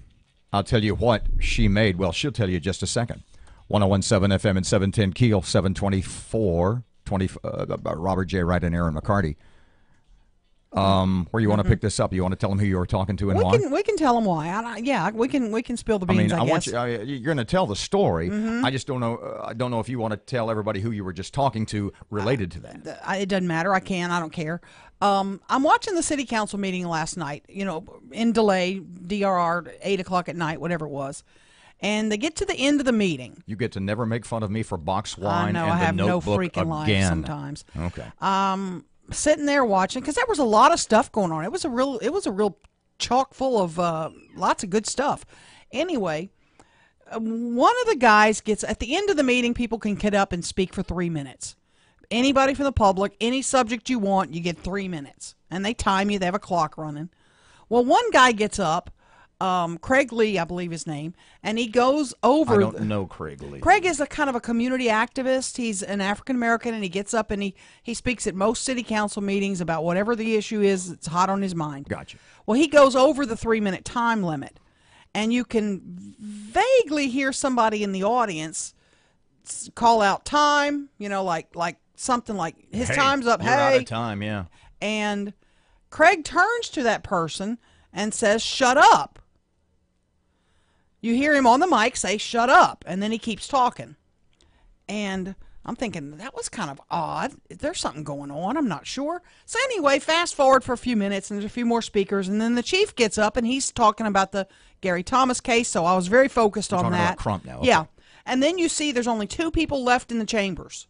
2 people behind Crump in the chambers. And all of a sudden, both those people bolt and turn toward the back, looking at the back of the room, like something's going on back there, and you see the chief turn and look toward the back of the room. Mm-hmm. I'm like, man, something's going on back there. What's happened? Something's going. There's a skirmish or something, and there's no reporters left in the room. You can tell there's nobody there. So I texted. John Settle had been in the room, and he was the one who said time to the speaker, to Craig Lee. So I texted him last night, and I said, "What happened? Was there some sort of skirmish out in the lobby? What happened out in the lobby? What was going on? What drew everybody's attention?" And he was like, "How did you know about it?" And I said, "Never mind that yet. I'll tell you later. But what happened?" And he said, "Well, now this is John Settle's side of the story. I haven't talked to Craig Lee, which I'll try to get to today. But John said that Craig slammed him up against an elevator. His word was slammed. Slammed me up against the elevator. They had heated exchange, and they were both escorted off the property by security. I guess Caddo deputies run security. Well, there is video at the in that whole building. I mean, that's a real tight, secure building. So I requested the video from the city. Well, they directed me, through a public records request, they directed me to the Caddo Sheriff's Office because they handle security at the building. So I was just talking to Sheriff Prater about getting me the video. So who do you get in touch with to get the copy of the video that you want to see? He's directed me to the right person, and I'm sending that right now. You said you have not spoken to public Mr. records request. You said you have not spoken to Mr. Lee. Have you spoken to Mr. Settle? I have spoken to Mr. Settle last night several times, and he said that he's been on kind of a rant about city council members have been cutting off people at the 3-minute mark who are white, but yet they let some African Americans go longer than the 3 minutes. So he sent them a text prior to the meeting saying, "Y'all need to be fair about this. It's not fair." And so he was really watching the clock on Craig Lee. So he was the one that went time? Yeah. And so he's really upset about how some people get extra time and some don't. And so now I'm making the formal public records request to the sheriff's office. Mr. Settle has been known on occasion to file the occasional lawsuit. Oh, he's threatening to file suit against the council. He's also wants to file charges against Mr. Lee. Okay, so there's going to be lots of action on this. I mentioned I don't know Craig Lee. How old is Craig Lee? 35 maybe. He may be older. I don't know. John Settle is 60-ish, maybe. John Settle's older than me. I'm 66. Yeah, I don't know. John's in good shape. He's in decent shape. The point is that, if nothing else, a guy in his mid-30s attacked a guy who's 70. according to John Settle. Well, right. Again, we haven't talked. We don't know, and I'll read you what Settle sent me because this is telling, because I don't know that John Settle did not also have some sort of physical interaction. Here's what he said. Part of what he said. I do not know if I touched Craig first. If I did, he's legally entitled to push me back. Right. But not the second time when he threw me into the elevator doors. I do not know. Yeah, I will pursue one way or the other. And if the council does not enforce the 3-minute rule uniformly, I will sue. By the way, it appears that Craig Lee is in his 50s. Is he in his 50s? Okay, my he's bad. He's an older gentleman. Well, he's not aged quite, well. Not quite as old as Mr. Settle, but he's And definitely not a young buck. In the middle. Yeah. But if I know if I hit somebody first. You would think. So when he says, I do not know if I touched Craig first, I always know if I hit somebody first. You know what this sounds like? Grade school. Did he slap me first? I just can't wait to see the video. I hope it's all on there. 29 past 7 o'clock. 29 past 7 o'clock. 101.7 FM, 710 Keel. Traffic. Erin has local news up next. Here's traffic. Here's Ruben. The intersection at Westburg Coons Industrial Loop and Linwood Avenue is dealing with some slow-moving traffic right now. And we have some traffic delays on Barksdale Boulevard near McDade Street in Bossier City. If you have anything to report to us, please give us a call at our Planet Fitness traffic hotline. That's 687-ROAD. Your AccuWeather.com forecast, partly sunny and warm with a high of 88 today, then mainly clear, low 61 tonight, sunny, high 88 tomorrow. With your AccuWeather.com forecast, I'm meteorologist Heather Zayer.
The power of information.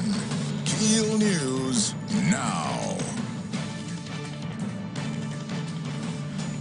Some good economic news for Shreveport today. Air cargo carrier Western Global plans to open a maintenance facility at Shreveport Regional Airport where it will work on its fleet of wide-body jets.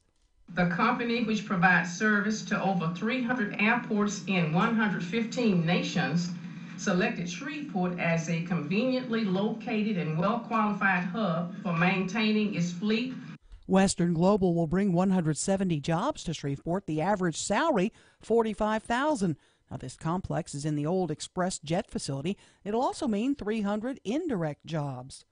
Boil advisory in the town of Mansfield. There was a break in the water line. Crews continuing to make the repairs. Caddo Commissioner Lynn Cawthorn due in court today for an arraignment. He's accused of skimming some $500,000 from a federal program providing meals for children. A proposal that could allow Louisiana school employees to pray with students during the class day edges closer to final passage.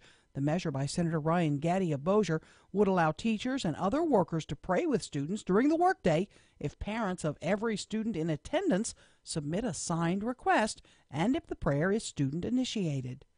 Crime hits close to home for Shreveport Councilman James Flurry telling me someone fired several shots into the home of his next-door neighbor in Southern Hills. 1205, car pulled on the street at Brookside Circle and shot 12 shots into the house, which is right next door to mine. Shot the car and 3 into the garage, and then 1 went in the house to the refrigerator. No one was hurt. The hunt continues for the suspect. U.S. allies in Europe are lamenting President Trump's move to abandon the multinational nuclear deal with Iran. Trump criticized the agreement reached by the Obama administration as defective at its core. Domestic dispute leaves one dead. Roderick Ivory accused of shooting and killing his ex-girlfriend's new boyfriend Tuesday morning. According to police, Ivory forced his way into his ex's home at the Cooper Road Plaza Apartments. After bursting into the home, Ivory then allegedly shot and killed Michael Smith. Police have issued an arrest warrant for Ivory. The plan for a $1 billion development at Cross Bayou still moving forward. Paul Pratt urging the city council to get behind the idea and approve a memorandum of understanding. This gives us an opportunity to have a dialogue so that we can push this public-private partnership along the way so that Shreveport can be revitalized in a way that mirrors most waterfront property communities throughout this nation. Pratt has asked the council to put the measure on the council agenda on the 22nd. Landowners want to get paid for their mineral rights. Matt Parker with that. A group of landowners from DeSoto Parish are suing Chesapeake for allegedly not paying them for their mineral rights. According to the suit, Chesapeake is taking advantage of the group by producing gas on their properties without fair payment. Chesapeake lawyers argue that under the circumstances, the landowners aren't owed anything. The suit was originally filed in 2016, but is not expected to go to trial until 2019. From 101.7 FM and 710 KEEL, I'm Matt Parker. The Mormon Church cutting ties with the Boy Scouts. This comes after the Scouts approved a measure in 2015 to allow gay troop leaders and announced last year it would now allow girls in the ranks. I'm Erin McCarty on 101.7 FM and 710 KEEL.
.101.7 FM and 710 KEEL. Robert and Erin.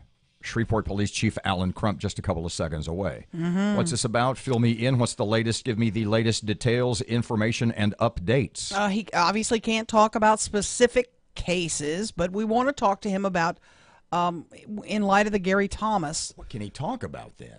The policy. What he's required to do. How does a guy who got fired get back on the force? What are the rules and regs? In general terms. Yes, and now if you fire him, how long do you have to wait before you fire someone, etc.? Speaking generally, because people get mad when they're realizing today that Gary Thomas, the police officer seen in that video berating a 15-year-old boy, he is sitting at home today being paid. He's on paid leave, staying at home, eating his donuts or whatever he's doing. But what? But that's part of what's required. Judgment? My question to you is: on the other hand, what judgment or what decision has been made against him by legal nobody? Well, they're investigating the case now. So why? And the chief will make a determination, just like he did last year. So my when question, Thomas was arrested. The point I'm making is, and I'm not speaking necessarily specifically about Thomas, I'm speaking about anybody. Why would you punish him before there is some judgment against him? And can you exactly? And can you actually do that? Given the fact that my point, police officers have a Bill of Rights, and he's got to follow them. and he's got a civil service board remedy if he wants to appeal to the civil service board. Clarify for me. He was dismissed once. He was fired last year after he was arrested in Bossier for domestic abuse. Were those charges dropped? Those charges, it was put into a deferral program, is what it looks like. Deferral diversion. Diversion, yes, excuse me, diversion, and he went through anger management. His estranged wife agreed to the terms of that deal, and then he took his case to the Civil Service Board, and he was reinstated. Okay. And so back on the force. So and Chief Crump standing by. 739, 1017 FM, 710 Keel traffic update right now. Here's Ruben. The intersection at Uri Drive and Southfield Road's dealing with some slow-moving traffic right now, and we're still keeping a close eye on that heavy backed-up traffic on I-20 westbound. Starting at Spring and Market, it's backed up past Benton Road right now. If you have anything to report to us, please give us a call at our Planet Fitness traffic hotline. That's 687-ROAD. Your AccuWeather.com forecast. Warm today, partly sunny with a high of 88. Tonight will be mainly clear, low 61. Sunny and warm, high 88 for tomorrow. With your AccuWeather.com forecast, I'm meteorologist Heather Zayer.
Good morning, 741. It's Robert J. Wright and Erin McCarty, 1017 FM, 710 Keel. The Keel app is, as always, a free download presented by Office Furniture Source. Shreveport Police Chief Alan Crump joining us this morning. Good morning, sir. Good morning. How are you all? Good. Lots of outrage in the community with regard to the police officer's response at the local at a local home where he's seen yelling, berating a young teenage boy.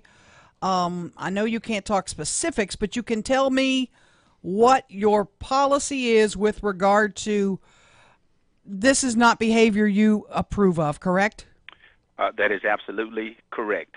We do have a policy that governs our behavior when we're dealing with the public, even really communicating one with another, but especially the public. And except according to our policy in exigent circumstances, there are times when there might be a use for some stern language or maybe even coarse language, but as our policy dictates, except in exigent circumstances, that might be excused depending on the totality of what's going on. But I can say this from the clip of the video that was shown, that in no way appeared to be a exigent circumstance to me. Now, a lot of folks, and you see on social media, a lot of people they're wondering, they're saying, you don't know the whole situation. These are people who are defending, in this case, Officer Thomas. We don't see the whole video. We don't know what led up to that. Can you give us any information about what happened, say, 30 seconds, a minute, 2 or 3 minutes before the video started? Well, I can't go into any great detail, but we are investigating the full ordeal, and there was some interaction that took place prior to what you see on the video, but we were actually there in reference to responding to a call that the complainant made. And so we did have a legitimate reason for being on scene, answering the call of a citizen. But beyond that, in order not to interfere in any way with the investigation that is currently going on, I won't go beyond that. But We had a legal reason to be there. It was a loud music call, right? Well, yes. Okay. Well, no, it wasn't. It was a assault battery call is actually how it went out. Okay. So were the officers wearing body cameras? That part, I'm not completely certain yet. We do have some video, but we are still trying to ascertain all of that part. Sometimes when we are on a scene, according to the proximity of where the cars are parked versus where the officers might be, the video from the car can't pick up. That particular officer, I don't think, had a body camera, but I'm not certain. But we do wear mic boxes that even if the audio is not picked up, video should be picked up. And on that note, we are in the process of working to try to outfit all of our patrol men and women with body cameras. Chief, I'm nervous to ask you this question, so you might not be happy with me, but I'm going to ask you anyway. Mm-hmm. There's a lot of people in our community that are making this a racial issue. I have concerns that a police officer would not have treated a young white teenager this way. And they're outraged about it. You've heard it. No doubt you've heard it. Do you agree? Do you have issues with it? What are your comments with regard to that? Well, I disagree with that particular issue. I'm not everywhere at the same time to know everything that's going on, but I can say this, that in City Council on yesterday, there was a white male that made a statement that it wasn't in police-related matters, not this one in particular, but he made the reference, at least according to his observation, that it wasn't a black-white thing, in that individuals, black and white, in his opinion, have negative contacts with law enforcement. So I won't delve into that. Again, an individual has a right to his or her opinion, but if something or someone feels that they are being mistreated or an action is not appropriate, the proper thing to do is to contact our Internal Affairs Bureau to lodge a complaint, and hopefully we can do a proper investigation to try to get to the bottom of that. But if it's only talk that's done on social media, if it's only talk that's done in certain circles and not brought to the proper venue for a proper investigation, then it's hard to fix that which is broken or iron out the wrinkles in any situation if it's not brought to the proper place for the right action to be taken. Mm-hmm. Chief, let me follow up on what, sort of follow up on Erin's question. You had said, and everybody's seen the consensus, the assumption on social media is that it was a loud music call. You're saying it was an assault and battery call. I would think that the way that two officers approaching what they think may be an assault and battery would be a little more heightened awareness, if you will, perhaps a little more aggression than something that would be loud music. Am I going in the wrong direction here, or am I onto something? Well, man, I don't know what direction you are intending to go in, but as I said, there were some things that took place out of the view of the public. Pardon me. Let me. And what the video showed. So all I can say to you right now is what I said as relative to how the call went out.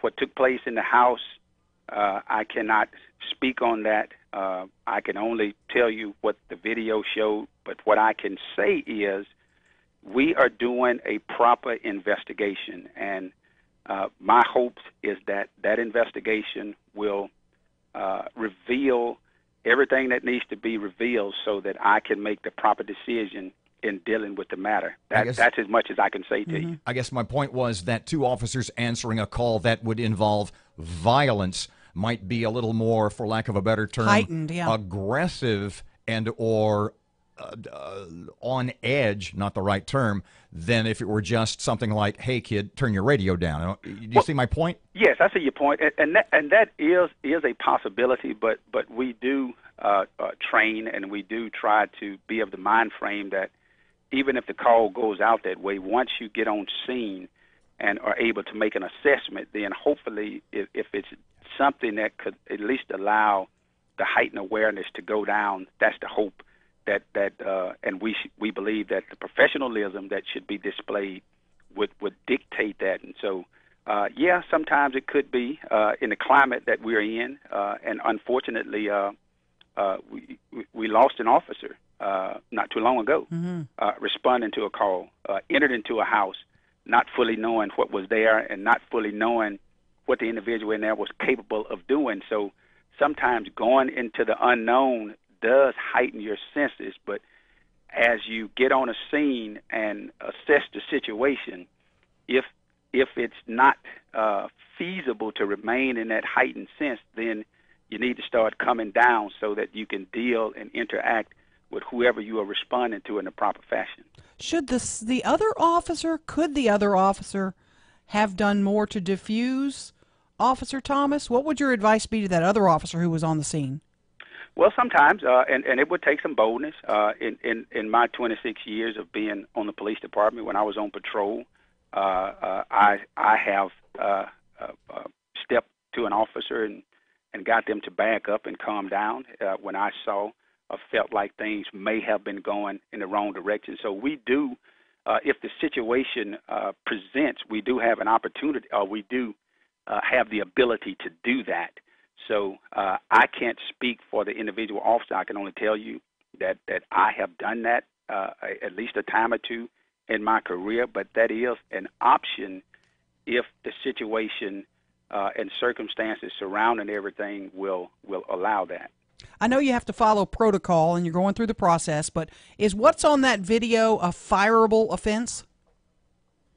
I'm going to refrain from answering that. The conduct definitely is not anything that we endorse, nor do we in any way teach our officers to respond that way. As a matter of fact, even our policy by language try to discourage us, even in the face of extreme provocation, to refrain from acting in such a manner. But again, it does give room in the event of exigent circumstances. Language might not be what you would use in a calm situation. So I'll just remain there. I don't want to appear in any way to be to violate anything or to say something that might be later used to cause the proper discipline to not go forth and be maintained. So. And can you explain the other question a lot of people are asking is, how is a police officer accused of domestic abuse still on the force? Well, because he, as a police officer, though people may not want to accept it, he has a right to due process, and his situation bore out in the court juvenile justice system in Bossier Parish, Bossier City. His incident went before the justice system there. It was dismissed, and he has a right to due process through civil service. And by way of the communication between the representation for the city and the representation of the officer, being that the charges in Bossier were dropped, he went through a diversion program that he successfully completed. His spouse at the time was in agreement with all that took place, and so the discipline that ultimately was meted out or agreed to in communication with the attorneys and my communicating with our attorney, according to the circumstances and the situations after everything went through the court system, a 90-day suspension with no back pay was what was administered, and then that was brought before the Civil Service Board, and they accepted it, and he was the termination was rescinded. So it may not look good because he is a police officer, and we are in contact with the public, and we have that high standard that we are held to, but he does have due process and rights just as everybody else, and so sometimes not to try to minimize anything, but but in a similar situation, if that person were in any other profession and went through that, then the same outrage may not be there. So that is something to consider, that even though he's a police officer, he had some rights. And what I have tried to do from the very first day on this job is simply try to do what's right and be fair to everybody, and that which I'm not educated enough on to do myself, especially relative to legal matters.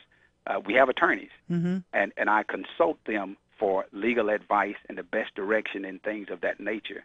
And that's why the discipline was what it was. That's why the termination was rescinded. And so it wasn't that in this particular case that the Civil Service Board did something on their own.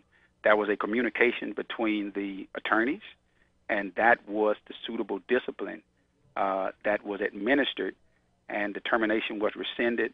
The Civil Service Board upheld that rescission. They did have the authority to not uphold it if they wanted to, but they chose to uphold the rescission, and he was restored back to duty, minus the discipline that was administered with no back pay. Chief Alan Crump, thanks so much for your time. We appreciate your candor.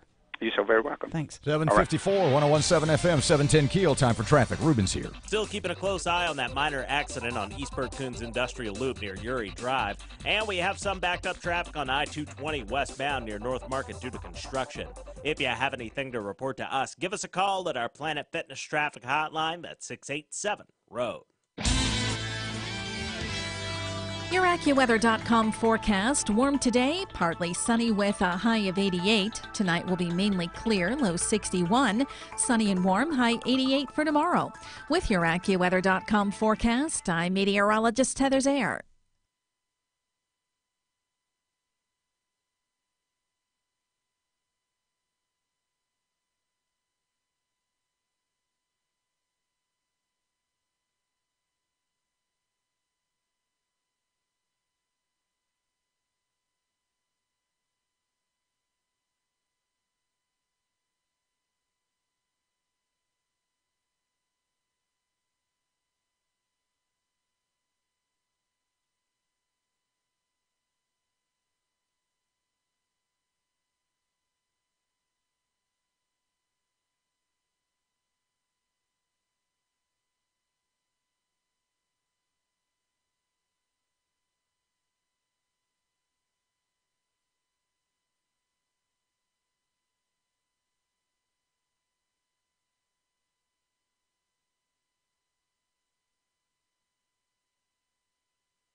The truth and nothing but.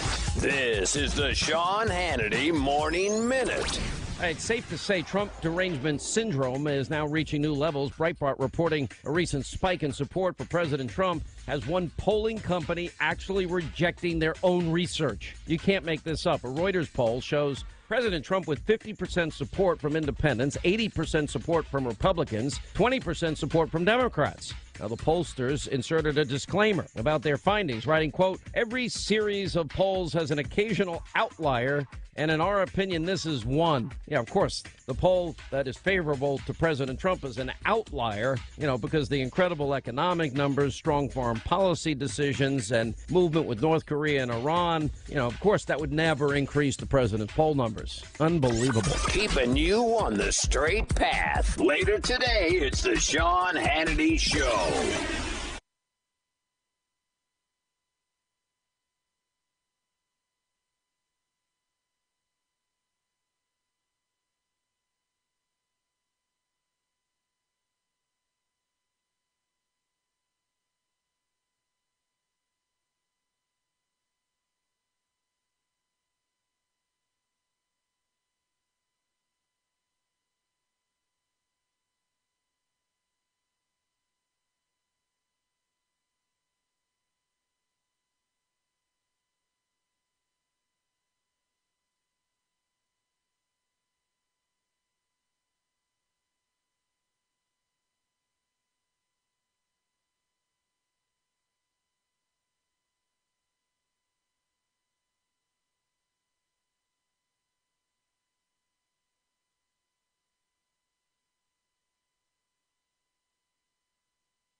The intersection at North Market, North Hearn Avenue is dealing with some slow-moving traffic right now. And we're still keeping an eye on that heavy backed-up traffic on I-20 westbound. Starting at Spring and Market, it's backed up past Airline Drive right now. If you have anything to report to us, please give us a call at our Planet Fitness traffic hotline. That's 687-ROAD.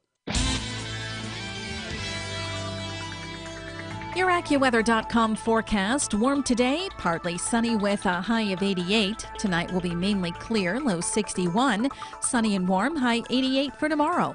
With your AccuWeather.com forecast, I'm meteorologist Heather Zayer. Breaking news and trending talk. This is 101.7 FM and 710 KEEL. KEEL, Shreveport.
Good morning. It's 3 past 8. Robert and Erin, 101.7 FM and 710 KEEL down yonder. Miss Erin, local news, getting ready right now. Big news on jobs for our area. A boil advisory for one local community. We'll be talking more about that. And the waiting period to get married in Louisiana is going to be shortened. There are people of, what? PP's joining us at 8:10. I beg your pardon? Paul Pratt joining us at 8:10. You know, that was going to be my second guess. Paul Pratt on the Cross Bayou billion-dollar development in less than 10 minutes. There's a lot of people who don't think that the Ryan Gaddy prayer in the classroom bill for teachers that passed the Senate is all that good an idea. Plus Fletcher in sports and traffic and weather, and it's all coming up this hour, and it's here on KEEL.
of information. KEEL News now. The plan for a $1 billion development at Cross Bayou in downtown Shreveport still moving forward. Paul Pratt is urging the city council to get behind the idea and approve a memorandum of understanding. Our plans are to bring our partners in, major developers, in the next week or so, couple weeks, and to start a serious conversation on how do we move forward in developing our downtown. Pratt has asked the council to put the measure on the council agenda for the 22nd. Boil advisory in effect in the town of Mansfield. Apparently there's been a break in a water line. You're urged to boil your water for at least 2 minutes. Caddo Parish Commissioner Lynn Cawthorn due in court today for arraignment. He's accused of skimming some $500,000 in federal money from a program providing food for children. Domestic dispute leaves one dead. Matt Parker with that. Roderick Ivory is accused of shooting and killing his ex-girlfriend's new boyfriend Tuesday morning. According to police, Ivory forced his way into his ex's home at the Cooper Row Plaza Apartments. After bursting into the home, Ivory then allegedly shot and killed Michael Smith. Shreveport police have issued an arrest warrant for Ivory. Anyone with information on his whereabouts is asked to call Crime Stoppers at 673-7373. From 101.7 FM and 710 KEEL, I'm Matt Parker. Gary Thomas, the Shreveport officer placed on leave for a profanity-laced tirade against a suspect, has a history of anger and violence. According to KTBS, Thomas was fired last year after being arrested for domestic violence against his wife. However, after completing a diversion program which included anger management, Thomas reached a deal with the city to be reinstated. Thomas's attorney, Ron Machota, told KTBS that Thomas's estranged wife agreed to the terms. Police Chief Alan Crump says he is just following the process. As distasteful as someone may think it is, or however it may sound, there's a protocol. There is due process. Thomas has been placed on paid leave while an investigation into his latest outburst is conducted. Meantime, Bossier police have been urged to add extra patrols around Thomas's home because he's been getting death threats. A group of landowners from DeSoto Parish suing Chesapeake for allegedly not paying them for their mineral rights. According to the suit, Chesapeake is taking advantage of the group by producing gas on their properties without fair payment. Chesapeake's lawyers argue that under the circumstances, the landowners aren't owed anything. The suit was originally filed in 2016, but it's not expected to go to trial until 2019. A Benton man guilty of bank fraud, Larry Wayne Toms Jr., former owner of a car dealership in Bossier, must serve 15 months in prison after he falsely applied for loans on non-existent vehicles.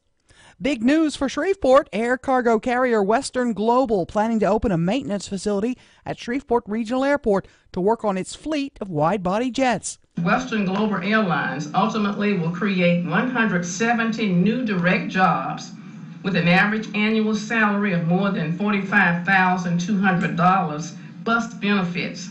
In addition, Louisiana Economic Development estimates the project will result in 308 new indirect jobs. Mayor Ollie Tyler says Western Global will operate in the large maintenance hangar vacated by ExpressJet when it moved operations to Tennessee. The waiting period to get a marriage license in Louisiana will be shortened under a bill headed to the governor. The proposal drops the wait from the issuance of the license from 72 hours to 24. Summer almost here. Get ready. Spar hosting swimming pool open houses all around the city. You can get the full list of those open houses at KEELnews.com. And this guy takes a prank to a new level. A 25-year-old man in Colorado set fire to the garage of his home. He was upset that his roommates drew male genitalia on his face while he was asleep. I'm Erin McCarty on 101.7 FM and 710 KEEL.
morning. It's 10 past 8 o'clock. KEEL traffic. Here's the latest from Ruben. Just received reports of a minor accident on East Burke-Coons Industrial Loop near Uri Drive. And we're looking at some heavy backed up traffic on I-20 westbound. Starting at Spring and Market, it's backed up past Airline Drive right now. If you have anything to report to us, give us a call at our Planet Fitness traffic hotline. That's 687-ROAD. Your AccuWeather.com forecast. Warm today, partly sunny with a high of 88. Tonight will be mainly clear, low 61. Sunny and warm, high 88 for tomorrow. With your AccuWeather.com forecast, I'm meteorologist Heather Zayer.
Good morning. It's 8:12. Robert J. Wright and Erin McCarty, 1017 FM, 710 KEEL.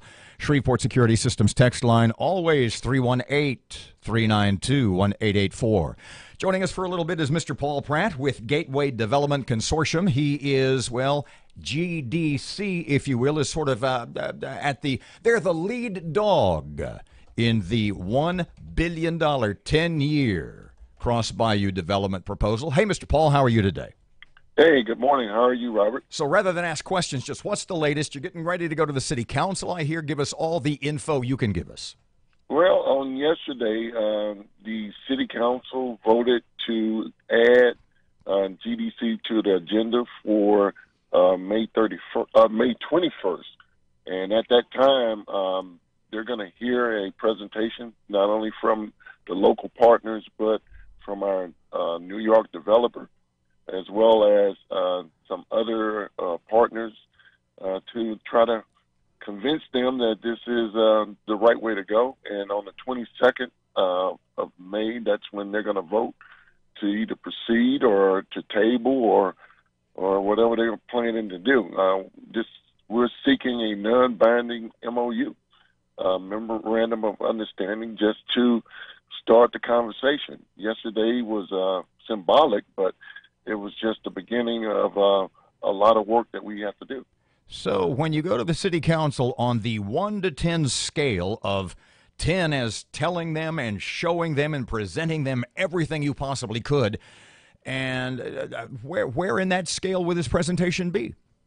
Well, I'm going to go high. I mean, 8 to 10 for sure. 8, if not 10. I mean, I feel good about it. Our partners feel good.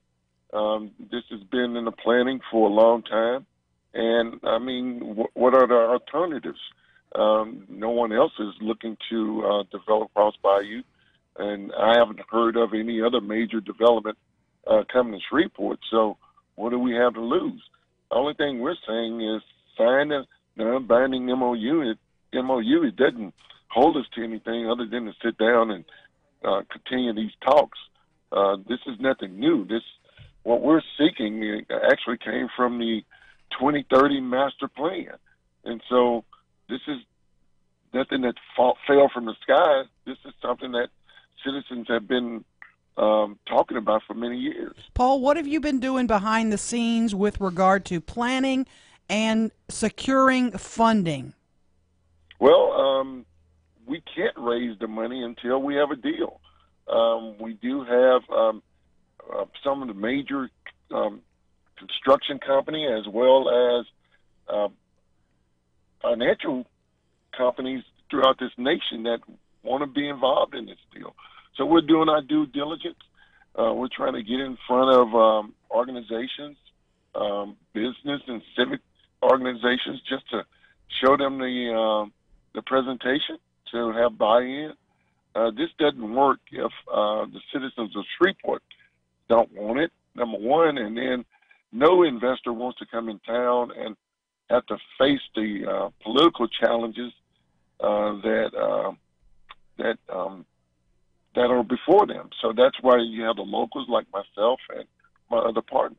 So I don't know much. Okay, I don't know anything about how this kind of real estate stuff, especially when you're dealing with a municipality, works. But what you're saying to me is that the people who will put up the money haven't put up the money yet, but they will if the city will sign a non-binding agreement? Yes. I mean, the only thing that a non-binding agreement does is just say, number one, we support this. The city's involved. The mayor will and her team will continue to assemble the land. And from that point, it just puts us at the table to start the negotiation process of raising the funds. That's easy. Raising the money is the easiest part. Paul, the political part of it is the hardest part. Yeah. Let me, we're talking to Paul Pratt regarding the Cross Bayou proposed development. You mentioned a minute ago that you're out just showing people the plan, etc. We haven't seen it yet. I don't know that you've released it to the media yet. When is that going to happen? The public needs to see it. Well, we've been meeting with organizations. We've been meeting with business groups. The chamber is fully engaged and behind this. Lots of organizations. But we're going to start to engage the public, but right now we don't have a deal. So, again, this is nothing new. I mean, the public has been engaged for many years. If you go back and look at all the studies that have been done around Shreveport. But at the end of the day, what it really comes down to is, because you know you got the mayor in your corner, I would assume, at the end of the day, to get this thing up and going, you really, because it's the city council, you really only have to convince 4 people, right? Well, now we're hoping that we can convince all 7, because just still, we need buy-in from the entire community. I haven't seen any other options and alternatives. And we're hoping the mayor gets behind this fully, as well as all of our city council and the rest of the city, because what else are we going to do? So we have to save ourselves. If the city council gives you the thumb up, how long till something starts to happen? Well, if the city gives the thumbs up, the mayor has to sign it. Basically, the resolution just authorizes the mayor to sign it, which we really don't have to go this route. She can sign it if she wants to or not. Mm-hmm. But she chose to, she wants the city council to be engaged. And we want to respect the mayor and ask the city council to be engaged.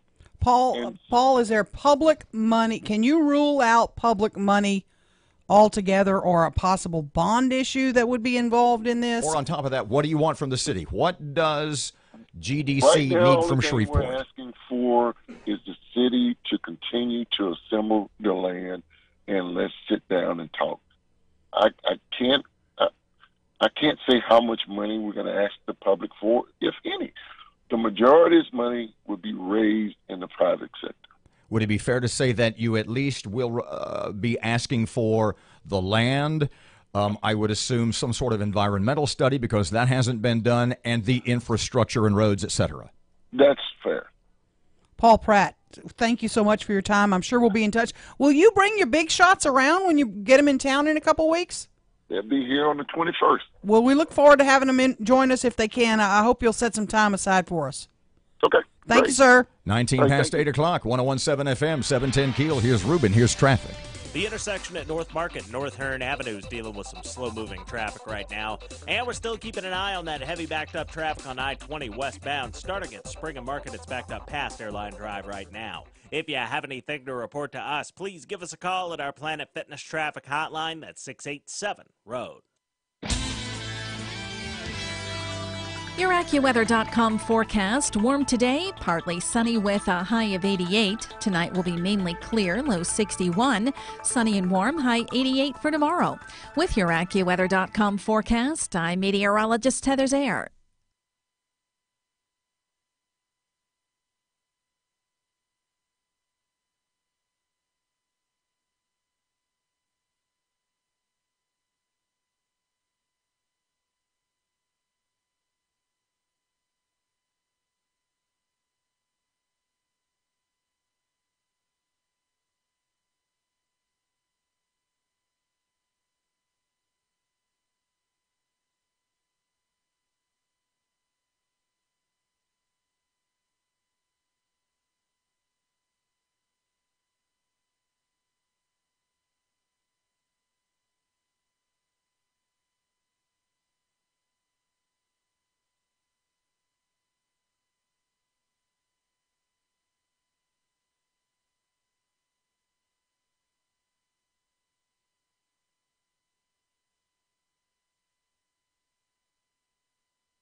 Twenty-one past 8 o'clock. KEEL Sports.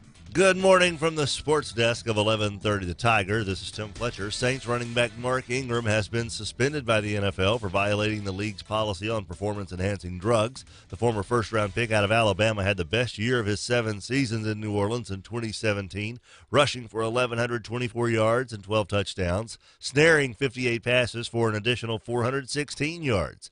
Ingram can participate in all off-season and preseason workouts and games, but will not be eligible until the week of the Washington game in early October. Rookie of the Year Alvin Kamara will be expected to carry a heavier load early on with holdovers Trey Edmonds, Daniel Asco, former Razorback Jonathan Williams, and rookie Boston Scott of Louisiana Tech in the mix for carries as well. Northwestern State senior David Fry roped a tie-breaking 2-run double in the bottom of the 7th to help the Demons knock off Grambling 7-3. LSU Alexandria had to beat LSU Shreveport twice to claim the Red River Athletic Conference tournament, and they did in resounding fashion, winning 19-6 to force a winner-take-all game and 10-2 in that title tilt. Houston outscored Utah 37-24 in the fourth quarter to post a series-clinching 112-102 win last night. The Rockets' Chris Paul became the first player to score 40 or more points, pick up 10 assists without committing a turnover in NBA playoff history. And the Rockets will face Golden State in the Western Conference Finals after the Warriors easily dispatched the Pelicans in Game 5 last night, 113-104. From the sports desk of 1130 The Tiger, this is Tim Fletcher.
Twenty-four past 8 o'clock. Robert J. Wright, Erin McCarty, 101.7 FM and 710 KEEL.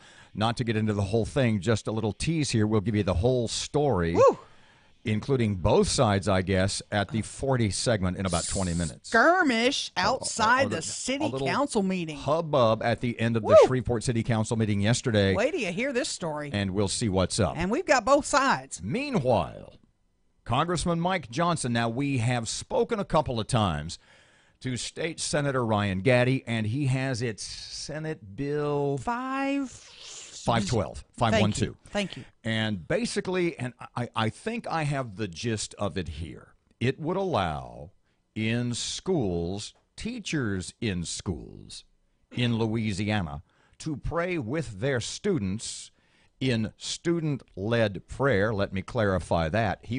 This would allow, the Gaddy bill would allow teachers to join in those prayers. If, and I think this is the confusing part to me sometimes, if the parents of the students in that specific class or organization unanimously had signed off on allowing the teacher to join in that prayer. Right. Have I got that right? Yes, exactly. Now, Mr. Ryan has been on Every student in the class has to. and he said that he has conferred with legal guys and gals, I would assume, and he says that this is, what was his quote to us was, this will be, and I assume he means legally, as far as prayer in schools in Louisiana, he says this will be legally a game changer. I think that was the headline in the interview that we posted at KEELnews.com. Right. Well, on Congressman Mike Johnson's page, and as we all know, Mike has a rather extensive history on the prayer in schools battle, and he has battled tirelessly for prayer in schools and the rights of students and teachers for that right to pray in school. And Mike has this up, Congressman Mike has this up on his Facebook page this morning. This is Mike Johnson talking now. Some folks, regarding the Ryan Gaddy bill, some folks have asked today why I and expert attorneys of all of America's leading Christian liberty defense organizations have registered our concern and opposition to Louisiana Senate Bill 512. Back to me. That's the Gaddy bill. Now back to Mike. The school prayer bill. To answer that question, I am attaching our legal analysis here. And all the papers are there on Mike's Facebook page, on Congressman Mike Johnson's Facebook page. He's got the photos. You can blow them up. You can read. Mike continues. As we explain, in the complex and widely misunderstood area of the law pertaining to religious expression in schools, legislation is sometimes proposed on a state or local level that might seem helpful at first glance, but in actuality could be quite harmful to the cause if passed. In our view, SB 512 is one of those measures. Our state, Mike continues, our state already has the strongest possible statutory protections for religious expression on campus. And all our religious liberty organizations are trying hard every day to defend and protect each inch of ground we have fought so hard for decades to preserve. For the reasons explained, back to me in the letters, for reasons explained, back to Mike, we believe this legislation will simply do more harm than good to this important cause. So, parse that for me. Is he saying if this passes, it's passed the Senate? Yeah. It's passed the on the way to the House. On the way to the House for a vote. Is he saying instant lawsuit? State gets sued. Yeah, there's going to get a lawsuit, and this may change our law, which right now is great. In Mike's mind and in the mind of the people he works with, if this would be tried at whatever school district you try, in Mike's mind and in his consultants' minds, right, you're going to get sued. That's what Mike is saying. It's going to sue. There's going to be a lawsuit. Am I missing that? No, that's exactly what he's saying. 29 past 8 o'clock, 101.7 FM, 710 Keel traffic time. It's Ruben. The intersection at Line Avenue and Piermont Roads dealing with some slow-moving traffic right now. And we have some traffic delays on Barksdale Boulevard near Hamilton Road in Bossier City. If you have anything to report to us, please give us a call at our Planet Fitness traffic hotline. That's 687-ROAD. Your AccuWeather.com forecast. Warm today, partly sunny with a high of 88. Tonight will be mainly clear, low 61. Sunny and warm, high 88 for tomorrow. With your AccuWeather.com forecast, I'm meteorologist Heather Zayer.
power of information.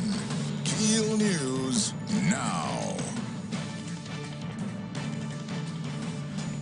Some good economic news for Shreveport today. Air cargo carrier Western Global plans to open a maintenance facility at Shreveport Regional Airport where it will work on its fleet of wide-body jets.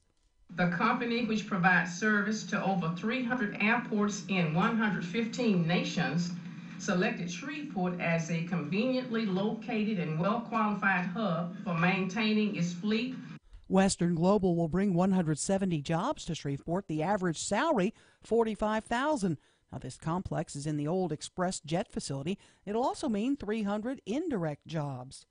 Boil advisory in the town of Mansfield. There was a break in the water line. Crews continuing to make the repairs. Caddo Commissioner Lynn Cawthorn due in court today for an arraignment. He's accused of skimming some $500,000 from a federal program providing meals for children. A proposal that could allow Louisiana school employees to pray with students during the class day edges closer to final passage. The measure by Senator Ryan Gaddy of Bossier would allow teachers and other workers to pray with students during the workday if parents of every student in attendance submit a signed request and if the prayer is student-initiated. Crime hits close to home for a Shreveport councilman. James Flurry telling me someone fired several shots into the home of his next-door neighbor in Southern Hills. 1205, car pulled on the street at Brookside Circle and shot 12 shots into the house, which is right next door to mine. Shot the car and 3 into the garage, and then 1 went in the house to the refrigerator. No one was hurt. The hunt continues for the suspect. U.S. allies in Europe are lamenting President Trump's move to abandon the multinational nuclear deal with Iran. Trump criticized the agreement reached by the Obama administration as defective at its core. Domestic dispute leaves 1 dead. Roderick Ivory accused of shooting and killing his ex-girlfriend's new boyfriend Tuesday morning. According to police, Ivory forced his way into his ex's home at the Cooper Road Plaza Apartments. After bursting into the home, Ivory then allegedly shot and killed Michael Smith. Police have issued an arrest warrant for Ivory. The plan for a $1 billion development at Cross Bayou still moving forward. Paul Pratt urging the city council to get behind the idea and approve a memorandum of understanding. This gives us an opportunity to have a dialogue so that we can push this public-private partnership along the way so that Shreveport can be revitalized in a way that mirrors most waterfront property communities throughout this nation. Pratt has asked the council to put the measure on the council agenda on the 22nd. Landowners want to get paid for their mineral rights. Matt Parker with that. A group of landowners from DeSoto Parish are suing Chesapeake for allegedly not paying them for their mineral rights. According to the suit, Chesapeake is taking advantage of the group by producing gas on their properties without fair payment. Chesapeake lawyers argue that under the circumstances, the landowners aren't owed anything. The suit was originally filed in 2016, but is not expected to go to trial until 2019. From 101.7 FM and 710 KEEL, I'm Matt Parker. The Mormon Church cutting ties with the Boy Scouts. This comes after the Scouts approved a measure in 2015 to allow gay troop leaders and announced last year it would now allow girls in the ranks. I'm Erin McCarty on 101.7 FM and 710 KEEL.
It's 8:36. Robert J. Wright and Erin McCarty. I might cry. 101.7 FM and 710 Keel. Why? I might cry. My son put something on Facebook, and I hadn't talked to him or seen him in a couple of days. So, every now and then I'll troll his Facebook page. You know how I am. Now, how's the one far away doing? He's good. I talked to him about 2 days ago. He's back home. Yeah. In Carolina, and he's doing great. Really? He's good. His wife's good. He's been a traveling Marine lately. Yeah, he doesn't like me to talk about him on the radio, No, so we're I'll just not. say my grandpuppies are fine, That's and excellent. his wife is fine, and he's doing great. Doing secret stuff.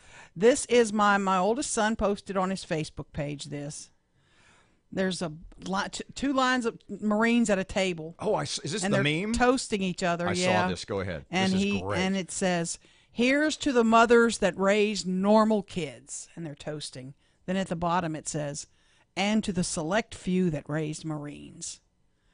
Love you, Mom." That's for my son. Oh, made me cry. This is the same son who, I won't take long, but we're at a soccer game in Memphis one year. Is this where you ran out on the field and tackled the referee? No, this is not that time. That's Okay. another time. This is This the is mom's the time I know. when we're in Memphis and he's playing. And the night before, he asked me, he said, "Mom, I'm out of white T-shirts. I need some white T-shirts." So we go to a Dollar General store. I was on a tight budget. Got him a couple of white T-shirts. And I didn't know why. I'm like, "What are you doing? Why do you need white T-shirts?" I guess he wanted to wear it under his jersey. I wasn't sure. I guess they were doing something. So at the end of the game, he comes running off the field straight toward all the moms. It's Sunday, Mother's Day. All the moms are out there at a soccer game. He comes running off the field straight at us, and then he lifts up his jersey, and under his shirt, on that white T-shirt with a Sharpie, he had written, "Happy Mother's Day, Mom." I mean, I was boo-hooing. You got a photo of that. It's pretty awesome. Yes, I was boo-hooing. That was one of my most favorite Mother's Days. You know what one of the most interesting things that she and her elder son have in common? What's that? Is matching Semper Fi tats. I do not have a tat. And you don't want to know where they're located. No tats. But happy Mother's Day to all the moms. His is on his arm. Hers used to be. 838, 101.7 FM, 710 Keel. Okay. Oh, what a skirmish. Here's the deal. Woo-wee. We're going to go to break, and when we come back, there was a little tete-a-tete? Sparring. Oh, yeah. Outside of the city council meeting. At the city council meeting yesterday at the end. OMG. And the characters involved Oh. are John Settle and another local fella, Craig Lee. Craig Lee, yep. Now, you have gotten texts and a couple of chats back and I've forth. talked to both sides now. And we will discuss Woo! that.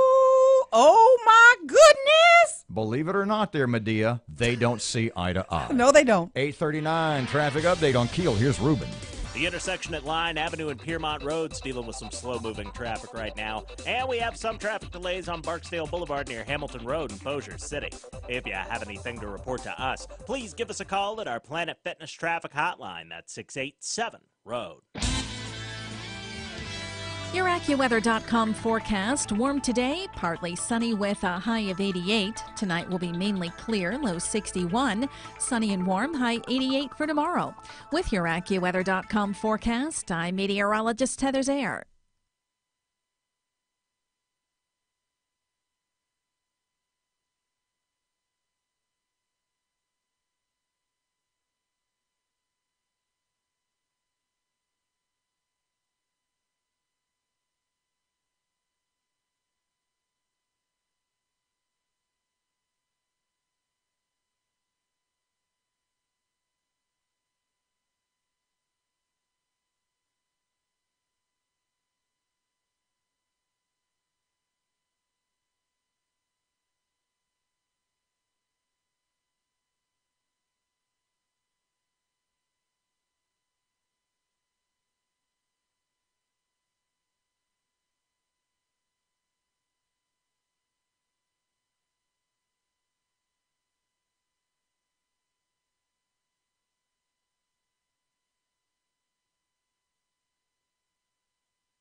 841, it's 101.7 FM at 710 Keel. Robert and Erin. Okay, so last night, normally you're out dancing, dating, drinking, God knows what. Margarita time, yeah. It's, oh my gosh, get down off the bar. You're scaring the busboys.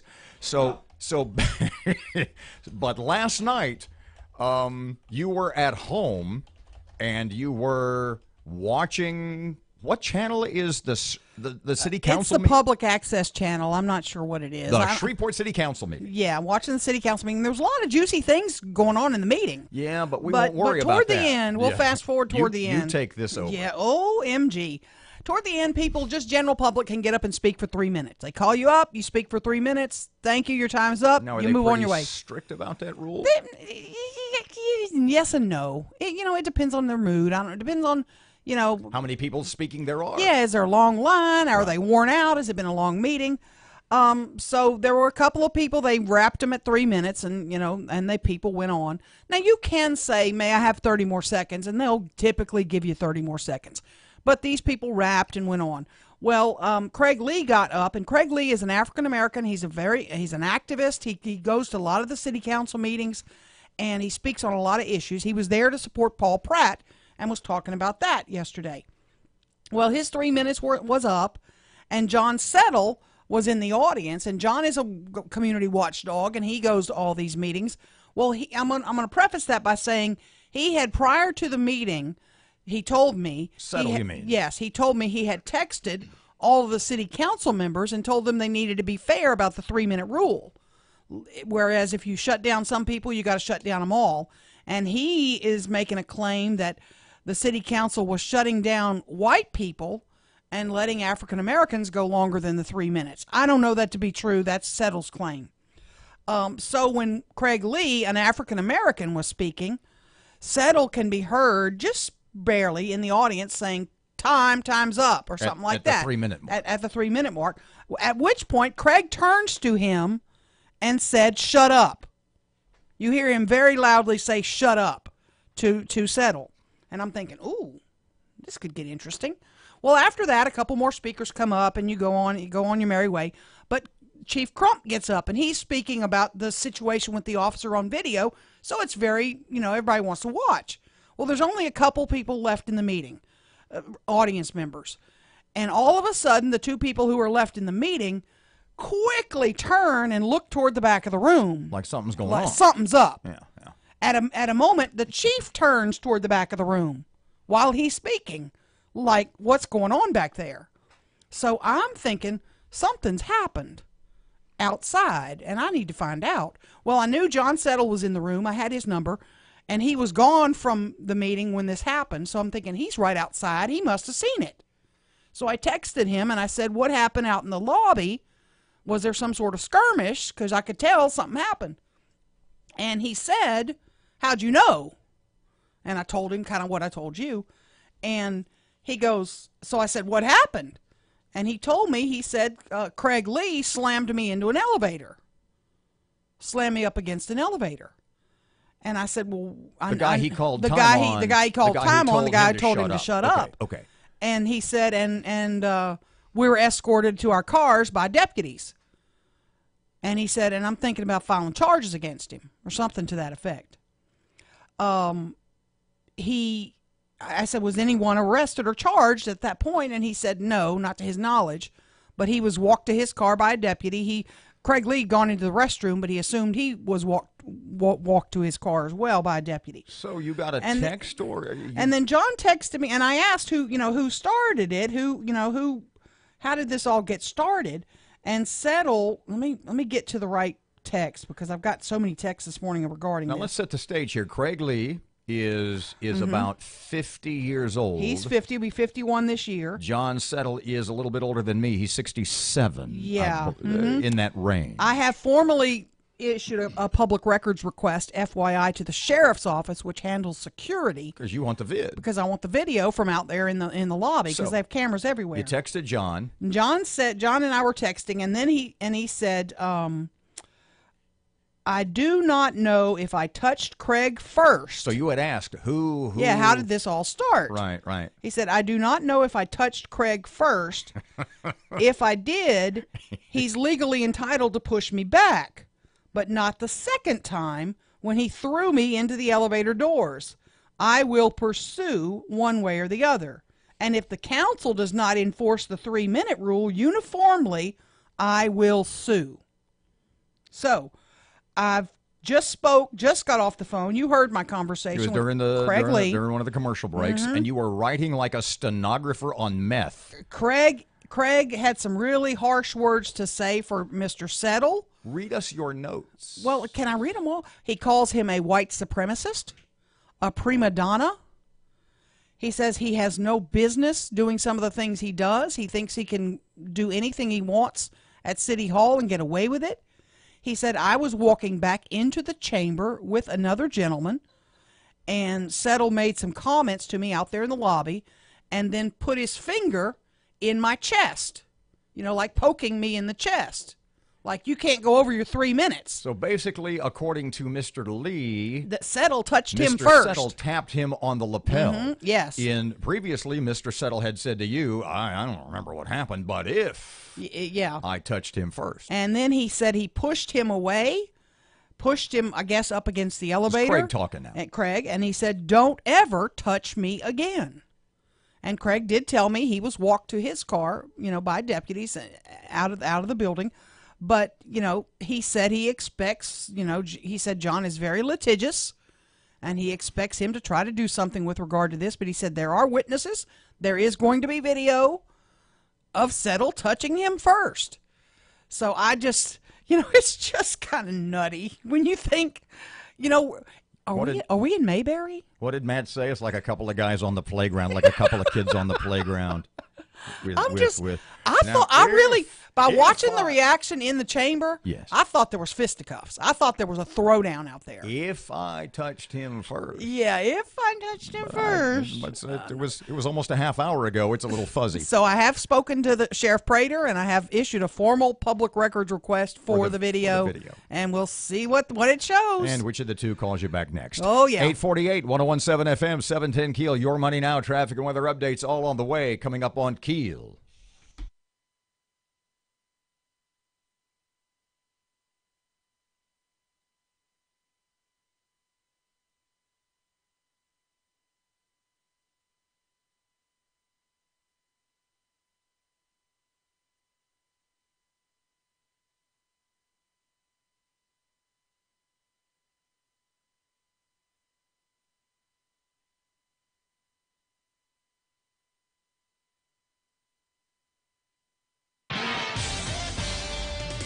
Still keeping an eye on some slow-moving traffic on Texas Street in downtown Shreveport, and we have some traffic delays on Benton Road near Green Acres Boulevard in Bossier City.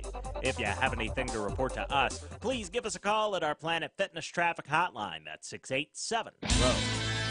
Your AccuWeather.com forecast, partly sunny and warm with a high of 88 today, then mainly clear, low 61 tonight, sunny, high 88 tomorrow. With your AccuWeather.com forecast, I'm meteorologist Heather Zaire.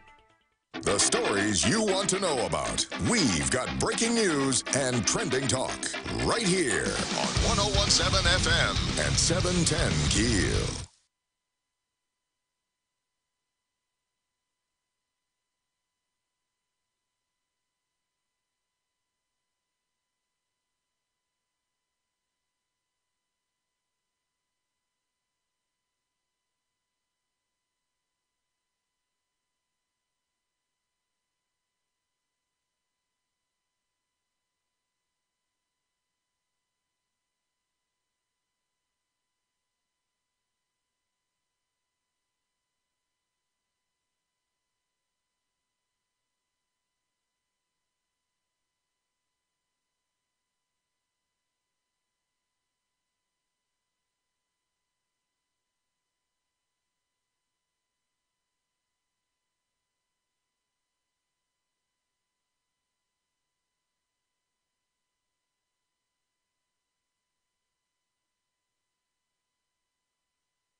You're listening to American Ground Radio's Morning Minute. President Donald Trump has pulled the United States out of the Iran nuclear deal. The decision was instantly criticized by France, England, Germany, and former President Barack Obama. Former Secretary of State John Kerry even said that Donald Trump had taken a situation where there was no crisis and created a crisis. Really?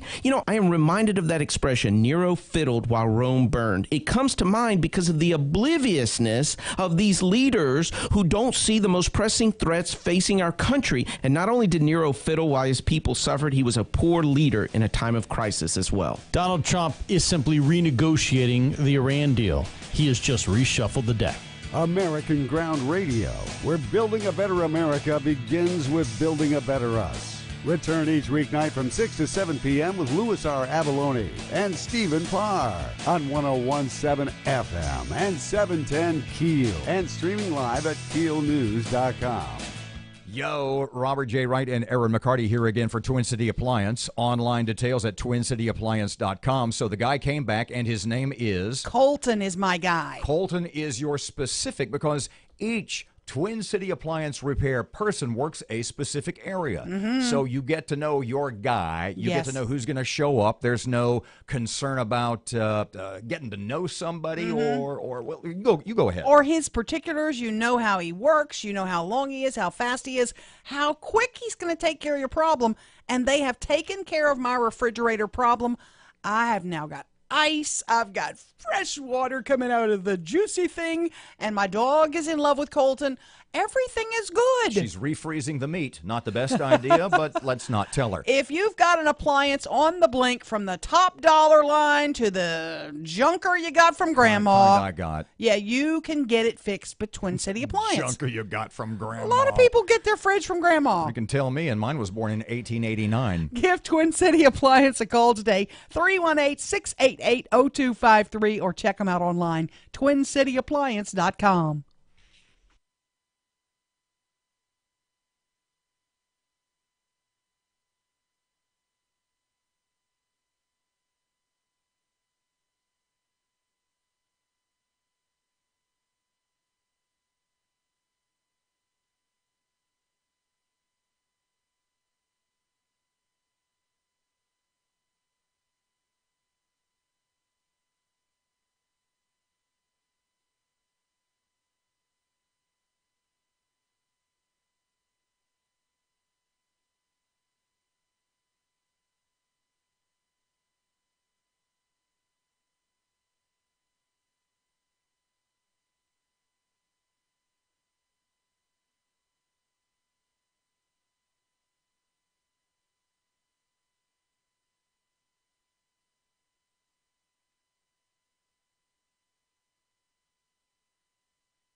No, I don't think you can. I think we can. 101.7 I might have FM, to 710 clean KEEL. it up a little. 855. Well, anything you have to clean up.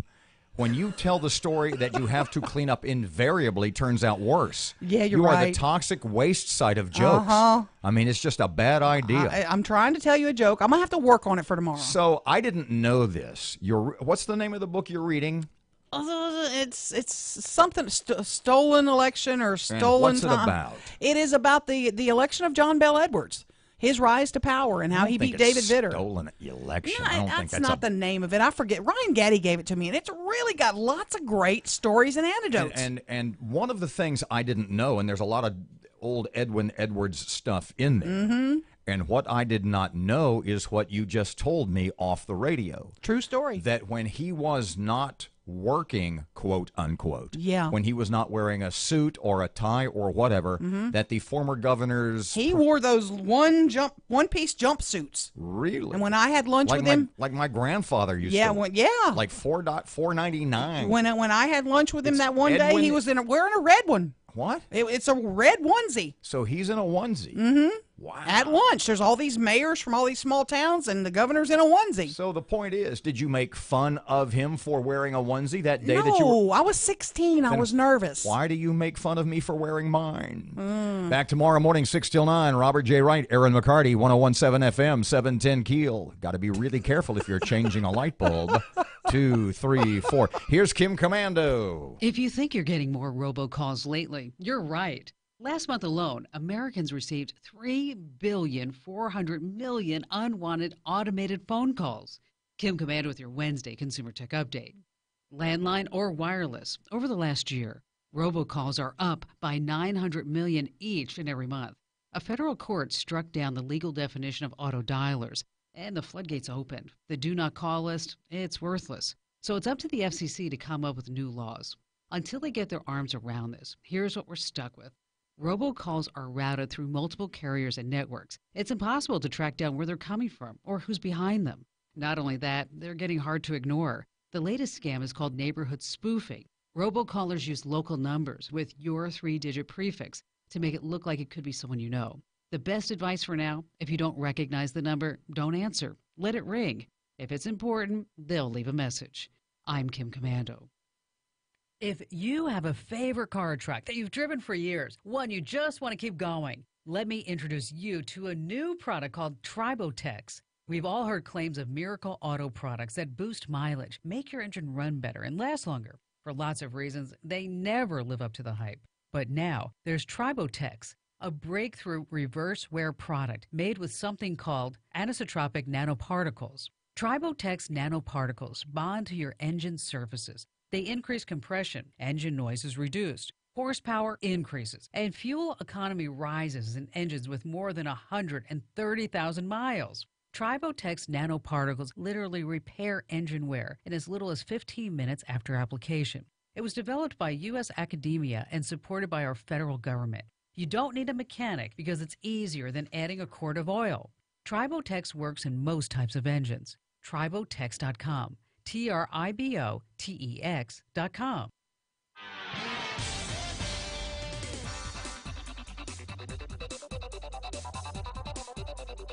The intersection at Line Avenue and Piermont Roads dealing with some slow-moving traffic right now. And we have some traffic delays on Barksdale Boulevard near Hamilton Road in Bossier City. If you have anything to report to us, please give us a call at our Planet Fitness traffic hotline. That's 687-ROAD.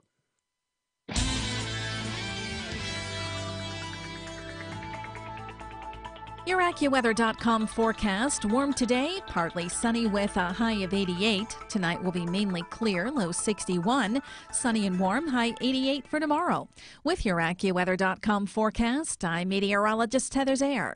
Breaking news and trending talk. This is 101.7 FM and 710 KEEL. KEEL, Shreveport.